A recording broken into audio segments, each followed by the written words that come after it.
நம்ம ஊர்லேயும் வீடுகளில் பூச்சிகள் வளர்க்குறது உண்டு. ஒருத்தர் வந்தார், எனக்கு 3000 கரப்பாம்பூச்சி அவசரமாக தேவைப்படுது, எங்கே கிடைக்கும்னு கேட்டார். கரப்பாம்பூச்சியா, அது என்னத்துக்குன்னு கேட்டோம். அது வேறு ஒன்றும் இல்லை, நான் குடியிருக்கிற வாடகை வீட்டை காலி பண்ண போகிறேன். வீட்டு சொந்தக்காரர் என்ன சொல்கிறாருன்னா, இந்த வீட்டுக்கு நான் குடி வந்தப்போ எப்படி இருந்ததோ அதே நிலைமையில் விட்டுட்டு போகணும்னு வீட்டுக்காரர் சொல்லியிருக்கிறார், அதனால தான் கேட்டேன் அப்படின்னார். ஒரு தந்தை தன்னோட பிள்ளைய ரொம்ப தைரியசாலியாக வளர்க்கணும்னு ஆசைப்பட்டார். அதுக்காக அவனை கூப்பிட்டு உட்கார வச்சு இப்படி உபதேசம் பண்ணார். இதை பாருப்பா, நான் உன்னாட்டம் இருக்கிறப்போலாம் எதுக்கும் பயப்பட மாட்டேன், ரொம்ப துணிச்சலாக இருப்பேன். ஒரு நாள் ஒரு அப்பாவி எலிய ஒரு பூனை துரத்திட்டு ஓடிச்சு. நான் உடனே என்ன செஞ்சேன் தெரியுமா? அந்த பூனையை பிடிச்சேன், அது வாலில் ஒரு பட்டாசு சரத்தை கட்டினேன், கொளுத்தி விட்டேன், படபடன்னு வெடிக்க ஆரம்பிச்சுட்டுது. அது துள்ளிக்கிட்டு அங்கேயும் இங்கேயும் ஓடி இருக்கு பாரு ஓட்டம், ரொம்ப தமாஷு அப்படின்னார் அப்பா. இப்படி சொல்லிவிட்டு பையனை பார்த்து, இதை கேட்குறதுக்கு உனக்கும் துணிச்சல் வருதா, நான் என்னுடைய செயலை நீ கேட்குறப்போ உனக்கு துணிச்சல் வருதா அப்படின்னு கேட்டார். வருதுன்னா பையன். எப்படின்னா அப்படிங்கிற விவரத்தையும் சொன்னான் அவன். அதாவது எலியை விரட்டினத்துக்காக பூனை வாலில் பட்டாசு கொளுத்துனீங்க நீங்கள், பூனையை விரட்டினத்துக்காக உங்கள் கழுத்தில் பட்டாசு சரத்தை மாட்டினா என்னென்னு தோணுது எனக்கு அப்படின்னா பையன். பையனோட துணிச்சல் அப்பாவே நடுங்க வச்சுட்டுது. அது சரி, ஒரு அப்பா பிள்ளைக்கு இப்படியா உபதேசம் பண்ணுறது? எல்லாருக்கிட்டையும் அன்பாக பழகிறது எப்படி அப்படின்னு சொல்லி கொடுக்கணும். பிஞ்சு உள்ளங்களில் நஞ்சை தூவலாமா? ஒரு நாள் விநாயகர் ஒரு பூனையோடு விளையாடிக்கிட்டு இருந்தாராம். அப்படி ஆசையாக விளையாடிக்கிட்டு இருந்தப்போ அவரோட கை நகம் தவறுதெல்லாம் பூனையோட முகத்தில் பட்டுட்டு தான். அது ஒரு சின்ன கீரலை உண்டாகி விட்டுது. அப்பா அவர் அதை ஒரு பெருசாக நினைக்கல. கொஞ்ச நேரத்துக்கு அப்புறம் விநாயகர் வீட்டுக்கு வந்தார். அவங்க அம்மா பார்வதி தேவியை பார்த்தார். பார்வதி தேவி கன்னத்தில் விரலால் கீறினது மாதிரி ஒரு அடையாளம் இருந்தது. விநாயகருக்கு அதிர்ச்சி, ஆச்சரியம். நம்ம அம்மா இந்த உலகத்துக்கே தாயார், அப்பேற்பட்ட அவங்க முகத்திலேயே கீரலை உண்டாக்கக்கூடியவங்க யாராக இருக்க முடியும் அப்படின்னு யோசனை பண்ணார். தாயே, உன்னுடைய கன்னத்தில் இந்த வடு எப்படிம்மா ஏற்பட்டதுன்னு கேட்டார். குழந்தாய், இது நீ செஞ்ச காரியம்தான்ப்பா, உன்னுடைய கை நகம் கீறினதுனால ஏற்பட்ட வடு தான் இது அப்படின்னாங்க அவங்க. விநாயகர் திடுக்கிட்டு போட்டார். எப்படிம்மா அது? நான் எந்த காலத்துலேயும் ஒன்று அப்படி கீறினதாக எனக்கு நினைவு இல்லையே அப்படின்னார். இன்னைக்கு காலையில் ஒரு பூனையை கீறினதை நீ மறந்துட்டியா அப்படின்னாங்க அந்த அம்மா. விநாயகர் திகைச்சு போய் நின்னார். பார்வதி தேவி சொன்னாங்க, இதை பார்ப்பா, இந்த உலகத்தில் இருக்கக்கூடிய எல்லா உயிர்கள்லேயும் நான் இருக்கிறேன், நான் தான் இந்த உலகமாக ஆகியிருக்கிறேன். ஆகையினால நீ யாரை துன்புறுத்தினாலும் அது உண்மையிலேயே என்ன துன்புறுத்தினதாக தான் வந்து முடியும் அப்படின்னாங்க. விநாயகர் மனசுக்குள்ளே ஒரு வெளிச்சம் ஏற்பட்டு தான். அதுக்கப்புறம் அவர் யாரையுமே கல்யாணம் பண்ணிக்காததுக்கு அதுதான் காரணமாக. இந்த உலகத்தில் எல்லாரையும், இங்கே இருக்கிற எல்லாத்தையும் தாயின் வடிவமாக அவர் பார்க்க ஆரம்பிச்சிட்டாராம். குருதேவர் ராமகிருஷ்ணர் இந்த கதையை எடுத்து சொல்லியிருக்கிறார். நபிகள் நாயகம் ஒரு தடவை ஒரு நாற்காலியில் உட்காந்து என்னமோ யோசனை பண்ணிகிட்டு இருந்திருக்கிறார். அப்போ அவரோட உடையில் ஒரு கீழ்ப்பகுதி தரையில் படிஞ்சு கிடந்திருக்குது. அங்கே விளையாடிக்கிட்டு இருந்த ஒரு பூனை அது மேலே வந்து படுத்து தூங்கி போச்சு. தொழுகை செய்ய வேண்டிய நேரம் வந்துட்டது. நபிகள் நாயகம் எழுந்திருக்க பார்த்தார். அப்போ தான் பூனை தன்னோட உடை மேலே படுத்து தூங்கிட்டு இருக்கிறது கண்ணில் படுது. பூனையோட தூக்கத்தை கலைக்க விரும்பல அவர். தன்னுடைய சகோதரியை கூப்பிட்டார். ஒரு கத்திரிக்கோள் எடுத்துகிட்டு வர சொன்னார். பூனை படுத்திருந்த உடைப்பகுதி மட்டும் இருக்குல்ல, அதை மட்டும் அதோட கத்திரிச்சு விட்டுட்டு அதுக்கப்புறம் அவர் எழுந்திரிச்சு தொழுகைக்கு போனாராம். அதாவது பிற உயிர்கள்கிட்ட எப்படி அன்பு காட்டணுங்கிறத பெரியவங்க எவ்வளவோ விதத்தில் நமக்கு எடுத்து காட்டியிருக்கிறாங்க. இருந்தாலும் எத்தனை பேர் மனசில் அதெல்லாம் உரைச்சிருக்குது? நாமளும் நம்ம ட்ரெஸ்ஸு மேலே ஒரு பூனை படுத்திருந்தா ஒரு கத்திரிக்கோலை தான் தேடுவோம், எடுத்துகிட்டு வர சொல்லுவோம். துணியை வெட்டுறதுக்கு பதிலாக இல்லை அதோட வாழை வெட்டினா என்ன அப்படின்னு தோணும். ஒரு ஆள் ரொம்ப பிரியமாக ஒரு பூனையை ஆற்றுல குளிப்பாட்டிக்கிட்டு இருந்தானா. எப்படி? அந்த பூனையை ஆற்று தண்ணியில் அமுக்கி அமுக்கி குளிப்பாட்டிக்கிட்டு இருக்கிறான். அந்த வழியாக போன பெரியவர் ஒருத்தர் இதை பார்த்தார். இதை பார்ப்பா, பூனையை அது மாதிரி ஆற்று தண்ணியில் அமுக்கி குளிப்பாட்டாத, மூச்சு திணறி செத்து போடும் அப்படின்னு அட்வைஸ் பண்ணார். நீ போய் அவன் வேலையை பார்த்துக்கிட்டு, எனக்கு எல்லாம் தெரியும்னா இவன். சரின்னு அவர் போயிட்டார். கொஞ்ச நேரம் கழித்து அவரே அந்த வழியாக திரும்பி வந்துக்கிட்டு இருந்தார். ஆற்றுல பூனையை குளிப்பாட்டிக்கிட்டு இருந்தவன் அழுதுகிட்டு உட்காந்துருக்கிறான். பக்கத்தில் அந்த பூனை செத்து கிடக்குது. இதை பார்த்தார் பெரியவர். நான் தான் அப்போவே சொன்னேனே அந்த பூனையை ஆற்றுல நினைக்காதேன்னு, அதை கேட்டிருந்தா அப்படி ஆயிருக்குமா அப்படின்னார். அந்த ஆள் கோபமாக இவரை முறைச்சி பார்த்தான். அட போய்யா, இந்த பூனை ஆற்றுல குளித்ததுனால ஒன்றும் செத்து போகல, குளித்ததுக்கு அப்புறம் அதோட உடம்பு ஈரமாக இருக்குதுன்னு அதை புழிஞ்சேன், அதனால தான் இப்படி ஆயிட்டுது அப்படின்னு நானாம். உலகத்தில் எது எதுக்கும் ஆராய்ச்சி கூடங்கள் இருக்குதுல்ல, அது மாதிரி தூக்கத்தை பற்றி ஆராய்ச்சி பண்ணுறதுக்கு ஒரு ஆராய்ச்சி கூடம் இருக்குது. அப்படி ஆராய்ச்சி பண்ணணும்னா அதுக்கு மூழ்கிக்கிட்டு இருக்கணும்ல. அதனால தான் அந்த ஆராய்ச்சி கூடம் இங்கே இல்லை. அமெரிக்காவில் பாஸ்டன் பல்கலைக்கழக மருத்துவமனையில் அது இருக்குது. அங்கே தூக்கத்தை பற்றி பலவிதமான ஆராய்ச்சிகள் பண்ணிகிட்டு இருக்கிறாங்க. அந்த ஆராய்ச்சி கூடத்தில் இயக்குனராக இருக்கிற ஒரு நிபுணர், அவர் என்ன சொல்கிறார் தெரியுமா? உங்களுக்கு தூக்கம் வரலையா, நீங்கள் நல்லா தூங்கிறதுக்கு தாராளமாக சில யோசனைகளை என்னால் சொல்ல முடியும் அப்படிங்கிறார். யோசனை தானே, காசா பணமாக கேட்டு வச்சுக்கலாமே. உணவு, மனநிலை, தூங்கும் இடத்தோட சூழ்நிலை, படுக்கைக்கு செல்கிறப்போ உள்ள பழக்க வழக்கங்கள், இது காரணமாக ஒருத்தருக்கு தூக்கம் வராமல் போகலாம். தூக்கம் வராததுக்கு இதுதான் காரணம்னா அதையெல்லாம் சுலபமாக கட்டுப்படுத்தலாங்கிறார் அவர். தூக்கத்தை வரவழைக்கக்கூடிய ஒரு நல்ல மருந்து உடற்பயிற்சி. ஆனால் ஒன்று, படுக்க போகிற நேரத்தில் இது மாதிரி உடற்பயிற்சிகள் எல்லாம் செய்யக்கூடாது. கொஞ்சம் முன்னாடி பகல்லையே இந்த பயிற்சிகளை செய்கிறது நல்லது. தூக்கம் வராமல் அவதிப்படுறவங்க பிற்பகல் நேரங்களில் காஃபி, டீ இது மாதிரி பானங்களை சாப்பிடக்கூடாது. மது அருந்துறது கூட தூக்கத்தை பாதிக்கும். வெது வெதுப்பான நீரில் குளிக்கிறது, தியானத்தில் ஈடுபடுறது, ஓய்வாக இருக்கிறது, படுக்கிறது, அதாவது படுக்கிறதுக்கு முன்னாடி ஒரு குவளை பால் சாப்பிட்றது, இதெல்லாம் தூக்கத்தை வரவழைக்கிறது ரொம்ப உதவியாக இருக்கும். இன்னொரு விஷயம் என்னென்னா, தூங்கி ஆகணுமேங்கிற கவலை வேண்டியதில்லை. அப்படி நினச்சி கவலைப்படுறதை விட்டுடணும். தூக்கம் வரலையா, உடனே படுக்கையை விட்டு எழுந்திருக்க வேண்டியது. வெளியில் வாங்க, வேறு ஏதாவது வேலையில் ஈடுபடுங்க, கொஞ்சம் நேரம் உலாவுங்க, அல்லது ஏதாவது ஒரு புஸ்தகத்தை எடுத்து படிங்க. களைப்பு ஏற்பட்டால் மறுபடியும் படுக்கைக்கு போங்க, தூக்கம் தானாக வந்துடும். ஒரு விஷயத்தை மட்டும் நல்லா ஞாபகத்தில் வச்சுக்கணும். படுக்கைக்கு போகிறப்போ உங்கள் மற்ற எல்லா பிரச்சனைகளையும் மறந்துடணும். அது எப்படி சார் முடியும், அந்த நேரம் தானே எல்லா பிரச்சனையும் வரிசையாக ஞாபகத்துக்கு வருது அப்படின்னு நாம் நினைக்கலாம்.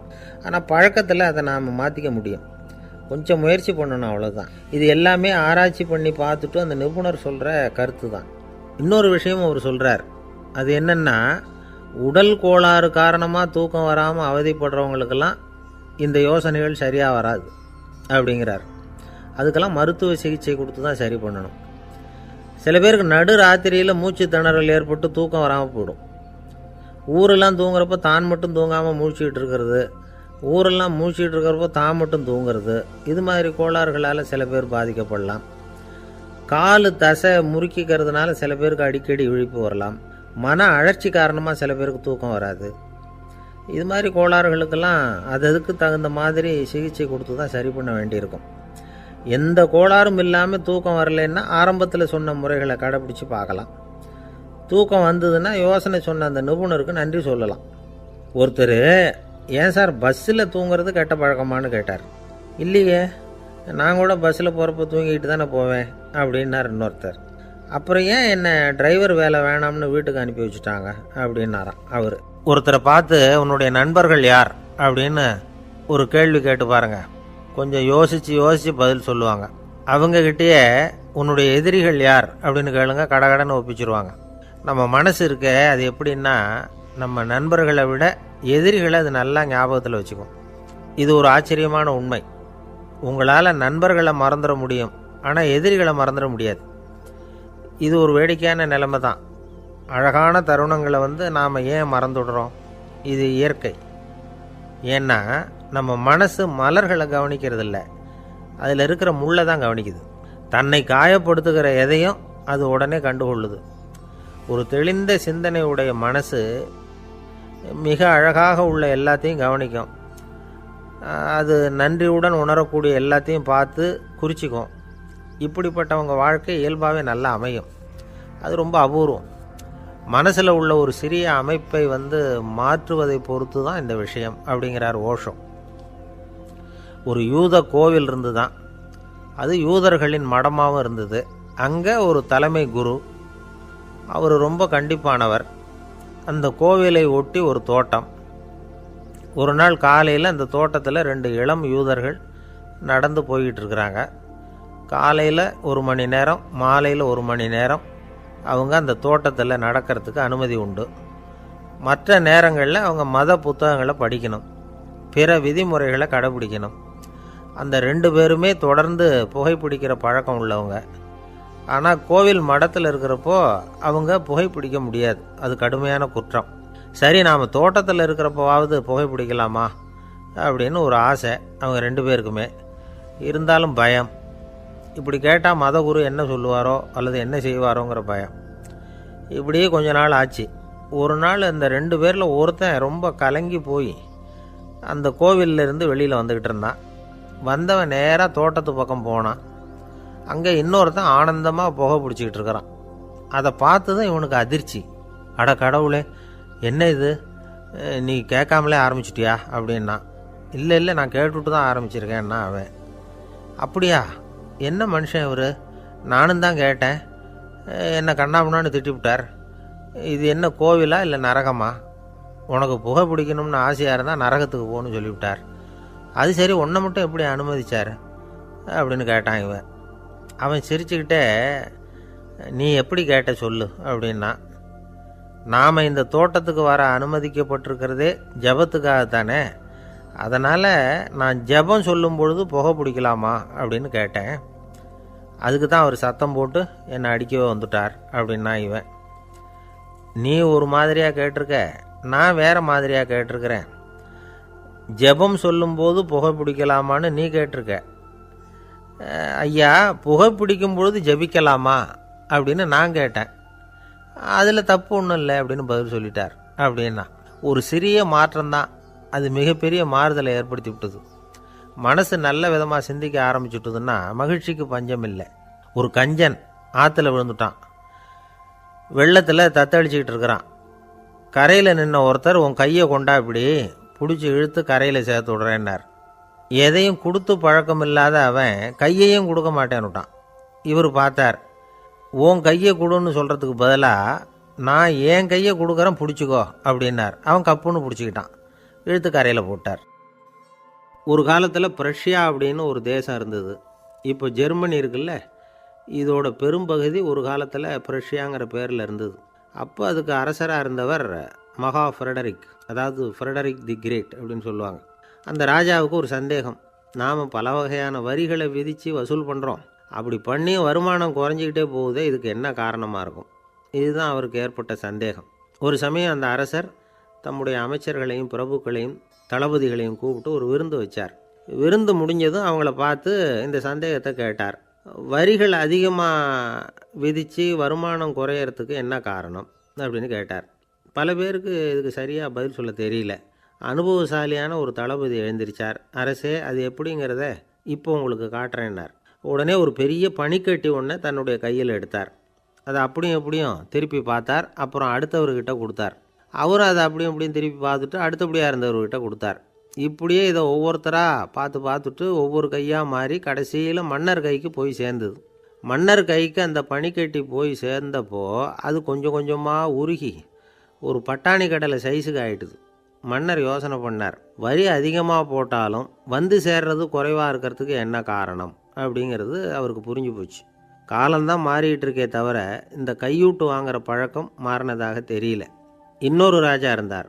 அவர் தன்னுடைய ராஜாங்கத்தில் லஞ்ச ஊழலே சுத்தமாக இருக்கக்கூடாது அப்படின்னு நினச்சார். அவர்கிட்ட பல்வேறு துறைகளுக்கும் பொறுப்பாக இருந்த பல பேரும் ரொம்ப சுத்தமாகவும் நேர்மையாகவும் இருந்தாங்க. ஒரே ஒருத்தர் மட்டும் எல்லார்கிட்டையும் லஞ்சம் வாங்கிட்டே இருந்தார். அவரை வேறு வேறு துறைகளுக்கு மாற்றி பார்த்தாரு. அந்த ராஜா என்னென்னமோ பண்ணி பார்க்குறாரு. எந்த வேலையை கொடுத்தாலும் அதுலேயும் லஞ்சம் வாங்கிறதுக்கு ஒரு வழியை உண்டு பண்ணிக்குவார் அந்த ஆள்.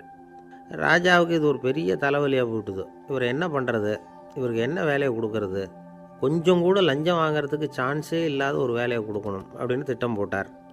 ஒரு நாள் அவருக்கு அந்த உத்தரவும் போட்டுட்டார். அதாவது அவருக்கு என்ன வேலைன்னா, கடற்கரையில் தான் அவருக்கு ஆஃபீஸ். அங்கேயே இருந்துக்க வேண்டியது. தினமும் எத்தனை கடல் அலை கரையில் வந்து மோதுது அப்படிங்கிறத கணக்கெடுத்து ராஜாவுக்கு தெரிவிக்க வேண்டியது. இதுதான் அவருக்கு வேலை. பேசாமல் அலையை எண்ணிட்டு உட்காந்துருக்கிட்டோம், அப்போவாவது அவர் லஞ்சம் வாங்குகிற சந்தர்ப்பம் இல்லாமல் போயிடும் அவருக்கு அப்படின்னு நினச்சார் ராஜா. இந்த ஆள் கடற்கரைக்கு போய் டியூட்டியில் ஜாயின் பண்ணிக்கிட்டார். ஒரே மாதத்தில் அங்கே சொந்தமாக ஒரு பிரம்மாண்டமான மாளிகை கட்டிவிட்டார். ராஜாவுக்கு இது பெரிய ஆச்சரியமாக போச்சு. அலையை என்ற வேலையில் அந்த ஆள் எப்படி பணம் சம்பாதிச்சார் அப்படின்னு விசாரித்து பார்த்தார் அக்கம் பக்கத்தில். அந்த ஆள் என்ன பண்ணியிருக்கிறாருன்னா, கடற்கரையில் போய் பொறுப்பு ஏற்றுக்கிட்ட உடனே அங்கே இருந்த மீனவர்கள்கிட்ட எல்லாம் இந்த கரையில் வந்து ஒரு நாளில் வந்து மோதுகிற அலைகள் எத்தனை அப்படின்னு கேட்டிருக்காரு. அது எப்படிங்க தெரியும்னு இருக்காங்க அவங்க. தினமும் அந்த எண்ணிக்கை தெரியணும். நம்ம ராஜாவுக்கு தினமும் அறிக்கை அனுப்பணும், டெய்லி ரிப்போர்ட்டு.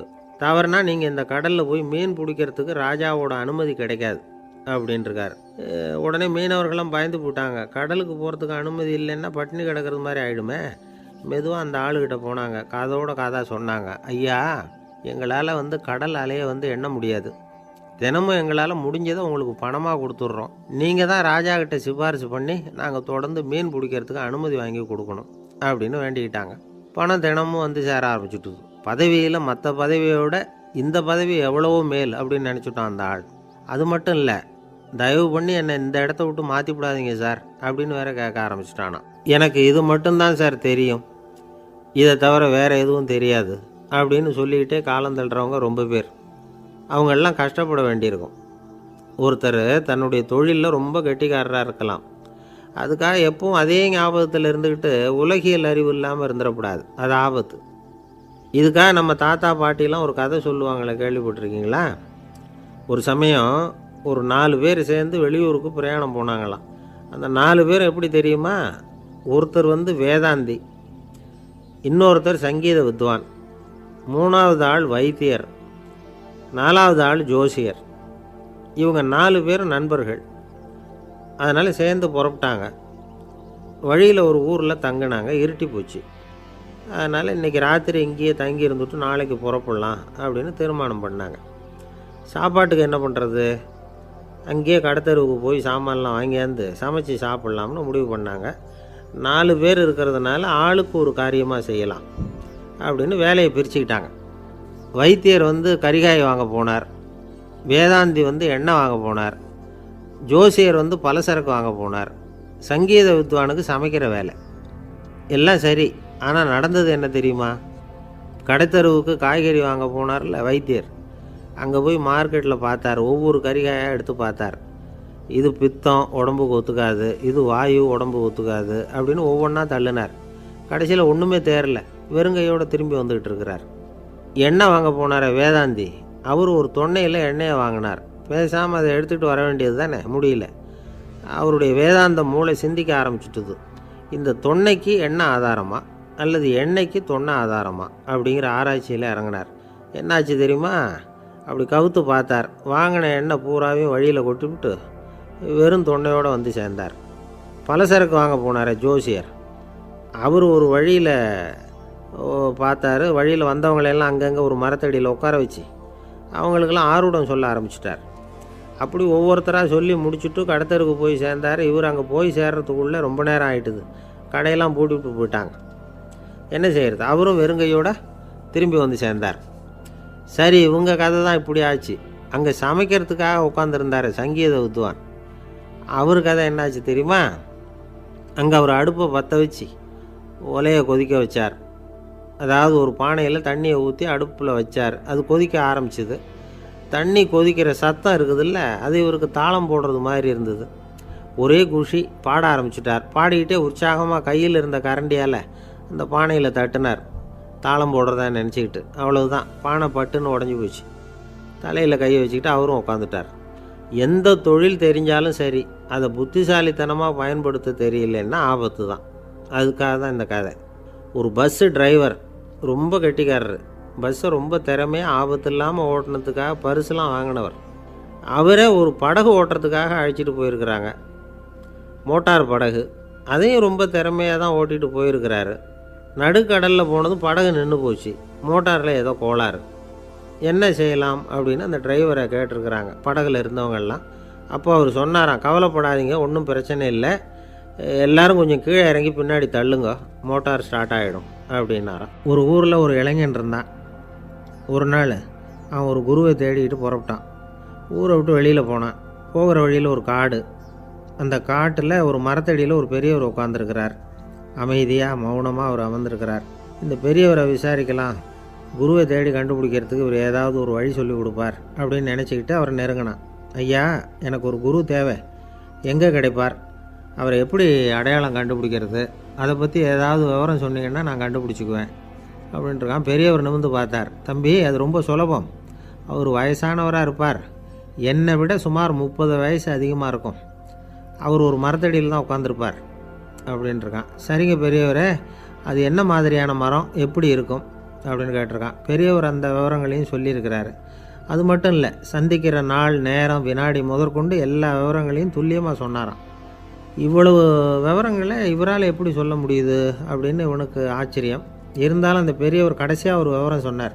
அது என்ன தெரியுமா, எப்படியும் நீ அவரை சந்திக்கிறதுக்கு ஒரு 30 வருஷம் ஆகும் அப்படின்னு சொல்லிவிட்டாராம். ரொம்ப நன்றிங்க பெரியவரே அப்படின்னு சொல்லிவிட்டு அந்த இளைஞன் புறப்பட்டுருக்கான். இப்போ அவனுக்கு குரு பற்றின விவரம் எல்லாம் கிடச்சிட்டுது, சந்திக்கிற நேரமும் தெரிஞ்சுட்டுது.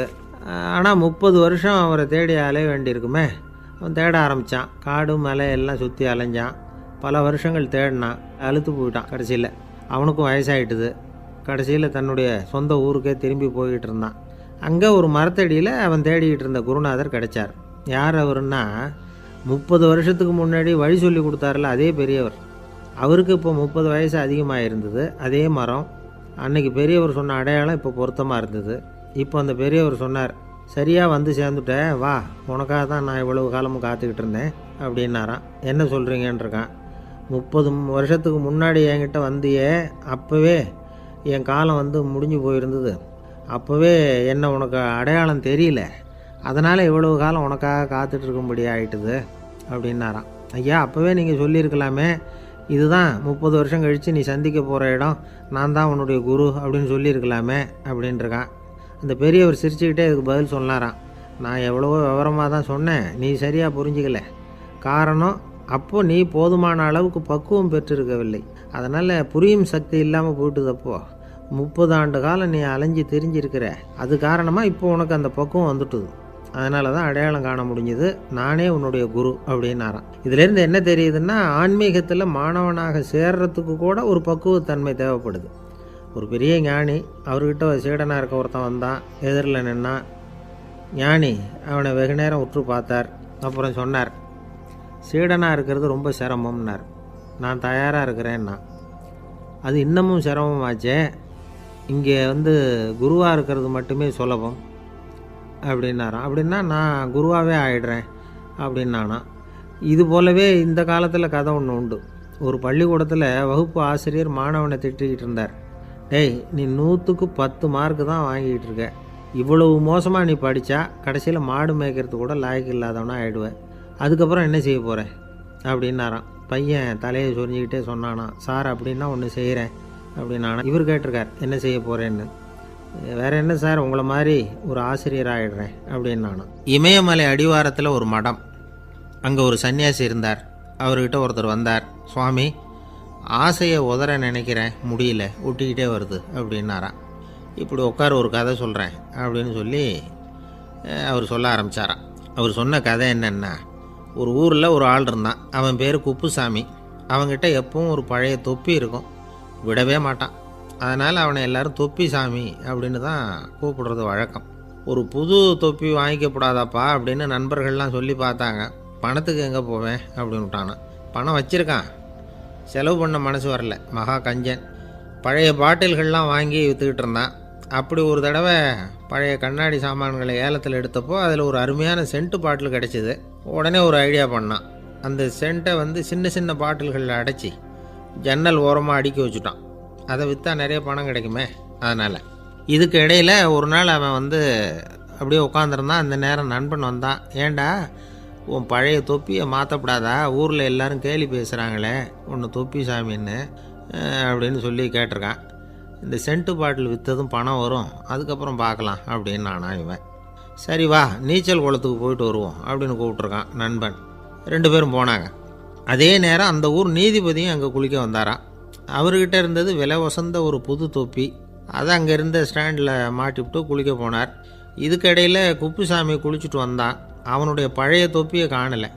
அந்த புது தொப்பியை பார்த்தா இது நண்பனுடைய வேலை தான் அப்படிங்கிறதாக புரிஞ்சுக்கிட்டு அதை எடுத்து மாட்டிகிட்டு வந்துட்டான். நீதிபதி குளிச்சுட்டு வந்து பார்க்குறாரு, தொப்பியை காணும். போலீஸில் புகார் கொடுத்தார். அவங்க வந்து தேடினாங்க. ஒரு மூலையில் பழைய தொப்பி கிடச்சிது. அடடா, இது நம்ம குப்புசாமியோட தொப்பி இல்லையா அப்படின்னு நானா ஒருத்தன். உடனே அவன் வீட்டுக்கு தேடிட்டு போயிருக்காங்க. அங்கே போய் பார்த்தா புது தொப்பி அங்கே இருக்குது. உடனே அவனுக்கு 1000 ரூபா அபராதம் போட்டாங்களாம். அவன் பணத்தை கட்டிவிட்டு ரொம்ப எரிச்சலோடு வீட்டுக்கு வந்தான். பழைய தொப்பி கண்ணில் பட்டது. மறுபடியும் உன்னால் தானே எனக்கு 1000 ரூபா நஷ்டம் அப்படின்னு சொல்லி அதை எடுத்துக்கிட்டு அப்படி போயிருக்கான். அந்த ஊர் குளத்தில் வீசி எரிஞ்சிட்டு வந்துட்டான். அது மீன் பிடிக்கிற ஒருத்தன் கையில் சிக்கிச்சு. அவன் வர்ற வழியில் அதை எடுத்து வேகமாக வீசி எறிஞ்சான். அது நேராக குப்புசாமி வீட்டு ஜன்னல் வழியாக உள்ளே வந்து இந்த சென்ட்டு பாட்டில்கள் மேலே உழுந்து எல்லாம் உடஞ்சி நொறுங்கி போச்சு. குப்புசாமி பார்த்தான். தோட்டத்தில் ஆழமாக ஒரு குழியை வெட்டினான். அந்த தொப்பியை போட்டான், மூடிவிட்டான். இதை அடுத்த வீட்டுக்காரன் பார்த்தான். ஏதோ புதையல் தான் வச்சுருக்கான் போல இருக்குன்னு நினச்சான். போலீஸில் போய் புகார் கொடுத்துட்டான். மறுபடியும் போலீஸ் குழியை தோண்டினாங்க. பழைய தொப்பி மறுபடியும் வெளியில் வந்தது. எல்லோரும் சிரிக்கிறாங்க. அன்னைக்கு ராத்திரியே அந்த தொப்பியை எடுத்துக்கிட்டு நேராக புறப்பட்டான். ஒரு கல்லில் அதை சேர்த்து கட்டி குடிநீர் தொட்டி இருக்கும்ல, அதில் போட்டுட்டு வந்துட்டான். இனிமேல் என்ன பண்ணும் பார்ப்போன்னு. ஒரு நாள் திடீர்னு குழாயெல்லாம் அடைப்பட்டு போச்சு. மாநகராட்சி அலுவலர்கள் வந்து என்னன்னு பார்த்தா அந்த பழைய தொப்பி குழாயை அடைச்சிக்கிட்டு இருக்குது. இது குப்புசாமியோட தொப்பிங்கிறது தான் எல்லாருக்கும் தெரியுமே. உடனே குடிநீரை வந்து பாழாக்கணத்துக்காக குப்புசாமிக்கு கோர்ட்டு 2500 ரூபா அபராதம் போட்டுவிட்டுது. அதையும் கட்டிவிட்டு வெளில வந்தான். கடைசியாக முடிவு பண்ணான். ஒரு நெருப்பு குச்சியை கிழிச்சான். தொப்பியை கொளுத்தினான். எரிஞ்சுது. எடுத்து வெளில எரிஞ்சான். கொஞ்ச நேரத்தில் தீ அணைப்பு படம் வந்துட்டுது. ஆமாம், இவன் எடுத்து எரிஞ்சது வெளியில் விழுந்து வீட்டு கூரையே பற்றிக்கிட்டு எரிய ஆரம்பிச்சுட்டுது. அவனோட பணத்தாசையும் அதோடு சேர்ந்து எரிஞ்சு போச்சான். இப்படி ஒரு கதை. இந்த கதையை சொல்லி முடித்தார் அந்த இமயமலை அடிவாரத்தில் இருந்த சன்னியாசி. இப்போ அந்த குப்புசாமி எங்கே இருக்கிறான்னு கேட்டார் எதிரில் இருந்தவர். இதோ உன் எதிரிலே இருக்கிறான், நான் தான் அந்த குப்புசாமி அப்படின்னாரான் அந்த சன்னியாசி. அந்த குப்புசாமி கிட்டே இருந்தது மாதிரி ஒரு பழைய தொப்பி நம்ம ஒவ்வொருத்தர்கிட்டையும் உண்டு. அதை எப்படி தொலைக்கிறதுன்னு தெரியாமல் தடுமாறிக்கிட்டு இருக்கிறோம். அது என்ன தொப்பிங்கிறீங்களா? அதுதான் நம்மை சூழ்ந்திருக்கிற மாயை அப்படிங்கிறார் சுவாமி சின்மயானந்தர். மெய்ஞானம் கிடைக்கிறப்போ மாயை வந்து எரிஞ்சு போகும் அப்படிங்கிறது அவருடைய கருத்து. நம்மால் ஒருத்தர் வேகமாக ஓடி வந்தார். காலில் மாட்டியிருந்த பழைய செருப்பு ரெண்டையும் ஆவேசமாக தூக்கி ஒரு கிணத்துல போட்டுட்டு வெறுங்காலோடு நடந்து வந்துக்கிட்டு இருக்கிறார். ஏன் அப்படி பண்ணீங்க அப்படின்னு கேட்டோம். அந்த செருப்புக்கு சொந்தக்காரன் வந்து பின்னாடி வந்துக்கிட்டு இருக்கிறான், அதனால் அப்படி பண்ணேன் அப்படிங்கிறார் இவர். காசியில் இருக்கிற கடவுள் காசி விஸ்வநாதர், அங்கே இருக்கிற தேவி காசி விசாலாட்சி. இவங்க 2 பேரும் ஒரு நாள் பேசிக்கிட்டு இருந்தப்போ கடவுள் சொன்னார், இந்த மனிதர்களை நாம் ரொம்பவும் நம்பிக்கையோடு தான் படைச்சிருக்கிறோம். இருந்தாலும் அவங்களுக்கு தான் நம்பிக்கை இல்லை, எதுலேயும் ஒரு உண்மையான நம்பிக்கை இல்லாமல் வாழ்ந்துக்கிட்டு இருக்கிறாங்க அப்படின்னார். என்ன அப்படி சொல்கிறீங்க? அதோ பாருங்கள், எவ்வளவு பேர் காசியை தேடிட்டு வந்து கங்கையில் குளிச்சுக்கிட்டு இருக்கிறாங்க.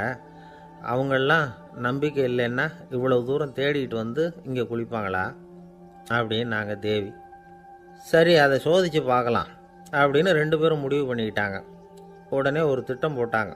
அது எப்படின்னா, நாம் 2 பேருமே பக்தர்கள் மாதிரி உருவத்தை மாற்றிக்கிட்டு கங்கை கரைக்கு போக வேண்டியது. நான் வந்து கங்கையில் இறங்கி குளிக்கிறேன். கொஞ்ச நேரத்தில் சுழலில் மாட்டிக்கிட்டது மாதிரி நடிக்கிறேன். நீ உடனே கரையிலிருந்து சத்தம் போடும், என்னோடய வீட்டுக்காரரை யாராவது காப்பாற்றுங்களேன்னு சத்தம் போடும். அதோடு இன்னொன்று சொல்லு, யாராவது ஒரு புண்ணிய ஆத்மா அவர்கிட்ட போய் அவருடைய முடியை பிடிச்சி இழுக்கணும். அப்படி ஒரு சாபம் இருக்குது எங்களுக்கு. புண்ணிய ஆத்மா, அதாவது எந்த பாவமும் செய்யாத இல்லாத ஒருத்தர் தான் அவரை காப்பாற்ற முடியும். அப்படிப்பட்டவங்க யாராவது வெள்ளத்தில் குதித்து என்னுடைய கணவரை காப்பாற்றுங்கோ அப்படின்னு நீ சத்தம் போடு, கூச்சல் போடு, என்ன நடக்குதுன்னு பார்க்கலாம் அப்படின்னார் கடவுள். சரின்னு சொல்லி 2 பேருமா சாதாரண பக்தர்கள் மாதிரி கங்கை கரைக்கு வந்து சேர்ந்தாங்க. அவர் இறங்கி குளித்தார். திட்டம் போட்டது மாதிரியே சுழலில் மாட்டிக்கிட்டது மாதிரி கத்துனார். கரையில் இருந்த அந்த அம்மா, ஐயோ என் கணவரை காப்பாற்றுங்களேன், யாராவது காப்பாற்றுங்களேன்னு கத்துனாங்க. பல பேர் ஓடி வந்தாங்க. உடனே இவங்க, பாவம் இல்லாத புண்ணிய ஆத்மா ஒருத்தரால் தான் என்னுடைய கணவர் காப்பாற்றப்படணுங்கிறது விதி, அப்படி ஒரு சாபம் இருக்குது, அதனால் புண்ணிய ஆத்மா யாராவது அவர்கிட்ட போய் அவர் முடியை பிடிச்சி தூக்குனா அவரை காப்பாற்றி கொள்ளலாம் அப்படின்னாங்க. இவங்க இப்படி சொன்னதும் எல்லாரும் திகைச்சு போய் நின்றுட்டாங்க. ஒவ்வொருத்தருக்கும் அவங்க செஞ்ச பாவம்லாம் ஒவ்வொன்றா ஞாபகத்துக்கு வர ஆரம்பிச்சுட்டுது. சரி, இதுக்கு நாம லாயக்கு இல்லை அப்படின்னு சொல்லி ஒதுங்கி போக ஆரம்பிச்சிட்டாங்க எல்லாம். இந்த சமயத்தில் யாரோ ஒருத்தர் வேகமாக ஓடி வந்தார். ஆற்றுல குதிச்சார். அவர்கிட்ட போனார், முடியை பிடிச்சார், தூக்குனார், அவரை காப்பாற்றி கரைக்கு கொண்டுட்டு வந்துட்டார்.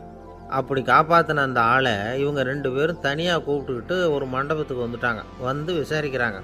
நீ யாரப்பா அப்படின்னு கேட்குறாங்க. ஏதும் தெரியாத மாதிரி. நான் இந்த ஊர் அன்ன சத்திரத்தில் வேலை செய்கிற ஒரு சமையல்காரன் அப்படிங்கிறார். நீ கங்கையில் குளிக்கிறது உண்டான்னு கேட்டிருக்காங்க. நான் இந்த ஊர்லேயே தான் இருக்கிறேன், இருந்தாலும் தினமும் கங்கையில் குளிக்கிறது இல்லை, எப்போவாவது ஒரு நாள் அங்கே குளிப்பேன் அப்படின்னார். கங்கையில் மூழ்கி எழுந்திரிச்சா பாவம்லாம் தொலையும்னு சொல்கிறாங்க. அப்படி இருக்கிறப்போ அங்கே இன்றைக்கி கங்கையில் குளிச்சுக்கிட்டு இருக்கிறவங்கெல்லாம் தங்களை புண்ணிய ஆத்மாவா நினைக்கல. கங்கையில் குளிக்காத நீ உன்னை புண்ணிய ஆத்மாவா நினச்சி என்னை காப்பாற்ற வந்திருக்கிற, அது எப்படி அப்படின்னு கேட்டார். அதுக்கு அந்த ஆள் சொல்கிறான், கங்கையில் குதிச்சதுக்கு அப்புறம் தானே உங்களை காப்பாற்ற போகிறோம். அப்படி குதிக்கும் பொழுது என்னுடைய பாவம்லாம் போயிருக்கும்ல, நான் புண்ணிய ஆத்மாவாக ஆயிருப்பேனே, அதனால தான் துணிஞ்சு உங்களை காப்பாற்றினேன் அப்படின்னா. கடவுளும் தேவியும் அவனுக்கு காட்சி கொடுத்தாங்களாம். இப்படி ஒரு கதை உண்டு. அதாவது கங்கையில் குளிச்சுக்கிட்டு இருக்கிறவங்களுக்கே தங்களுடைய பாவம் போகுங்கிற நம்பிக்கை பரிபூர்ணமாக இல்லை. குளிக்காத ஒருத்தனுக்கு அந்த நம்பிக்கை இருந்தது. அதனால் அவனால் கடவுளை பார்க்க முடிஞ்சது. கடவுளை நாமளும் பார்க்க முடியுமா முடியாதா அப்படிங்கிற குழப்பம்லாம் நமக்கு வேண்டியதில்லை. நம்பிக்கையோடு வாழணுங்கிற உண்மையை மட்டும் இந்த கதையிலேருந்து புரிஞ்சுக்கிட்டா போதும். ஏன்னா இந்த கதையை கேட்டுட்டு ஒரு நண்பன் குதர்க்கமாக ஒரு கேள்வி கேட்டான்.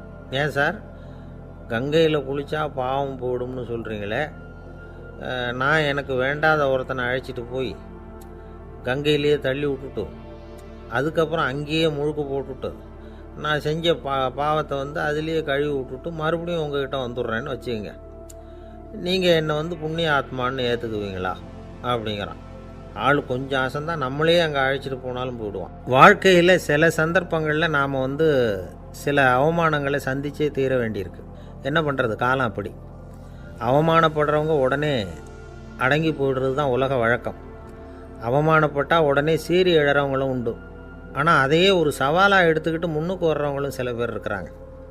அவங்க ரொம்ப அபூர்வம். இன்றைக்கி மனோதத்துவ நிபுணர்கள்லாம் என்ன சொல்கிறாங்க தெரியுமா?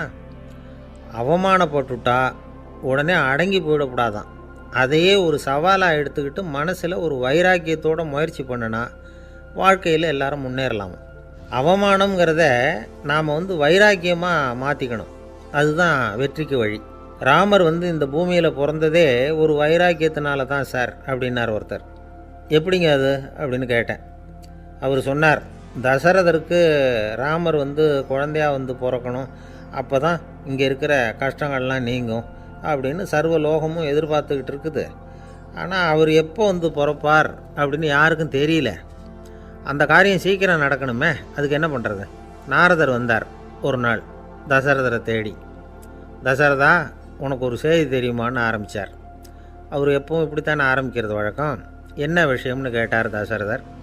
தசரதா, நீ அடிக்கடி உன்னோட தேரில் ஏறிக்கிட்டு தேவலோகத்துக்கு போகிற, அங்கே போகிற வர்ற எல்லாம் பண்ணிகிட்ருக்க, எல்லாம் சரி.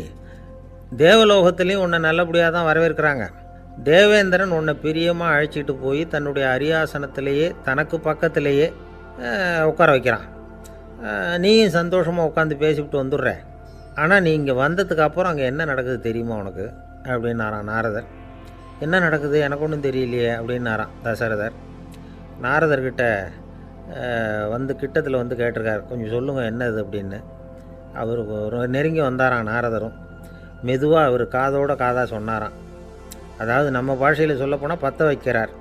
நீ அங்கே தேவேந்திரங்கிட்ட உட்காந்து பேசிவிட்டு வந்த பிறகு நீ அங்கே உட்காந்துருந்த அரியாசனத்தை தண்ணி ஊற்றி கழுவி சுத்தப்படுத்துகிறாங்க. நீ என்ன அந்த அளவுக்கு சுத்தம் இல்லாத ஆளா, தினம் குளிக்காமையாக இருக்கிற அப்படின்னாராம். தசரதருக்கு இது ரொம்ப அவமானமாக போயிட்டுது.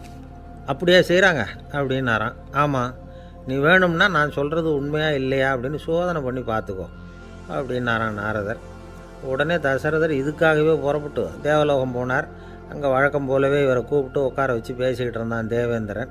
கொஞ்ச நேரம் பேசிக்கிட்டு இருந்துட்டு சரி நான் கிளம்புறேன்னு புறப்பட்டார். சரி, அவனும் வாசல் வரைக்கும் வழி அனுப்பி வச்சுட்டு உள்ளே போயிட்டான். தசரதர் வெளியில் கொஞ்ச நேரம் மறைஞ்சி இருந்துட்டு மெதுவாக உள்ளே எட்டி பார்த்தார் என்ன நடக்குதுன்னு. நாரதர் சொன்னது உண்மைதான். தசரதர் உட்காந்துருந்த ஆசனத்தை அங்கே 2 தேவர்கள் கழுவி சுத்தப்படுத்திக்கிட்டு இருக்கிறாங்க. தசரதரால் இதை தாங்கிக்க முடியல. அவருக்கு ரொம்ப அவமானமாக போச்சு. நேராக கிடுகிடுன்னு தேவேந்திரங்கிட்டே போனார். நான் உட்காந்துருந்த இருக்கையே சுத்தம் பண்ணுறியே, நான் என்ன அந்த அளவுக்கு பாவியா அப்படின்னு கேட்டார். ரொம்ப கோபமாக கேட்டார். தசரதரே, மனுஷனுக்கு 3 கடன்கள் உண்டு. தேவ கடன், ரிஷி கடன், பித்ரு கடன். இதை தீர்க்காதவன் பாவியாகிறான். இதில் மகனை பெறுவதால் தான் பித்ரு கடன் தீரும். உனக்கு மகன் கிடையாது, அதனால் நீ பாவியாகிற. பாவி உட்கார்ந்துருந்த இடம்ங்கிறதுனால அதை சுத்தம் செய்ய வேண்டியது எங்கள் கடமை அப்படின்னு நானும் தேவேந்திரன்.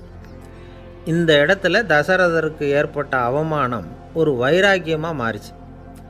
தேவேந்திரனே கேட்டுக்கோ, ஒரு மகனை பெற்ற பிறகு தான் இந்த சபையில் மறுபடியும் அடி எடுத்து வைப்பேன் அப்படின்னு சொல்லிவிட்டு போயிட்டாராம்.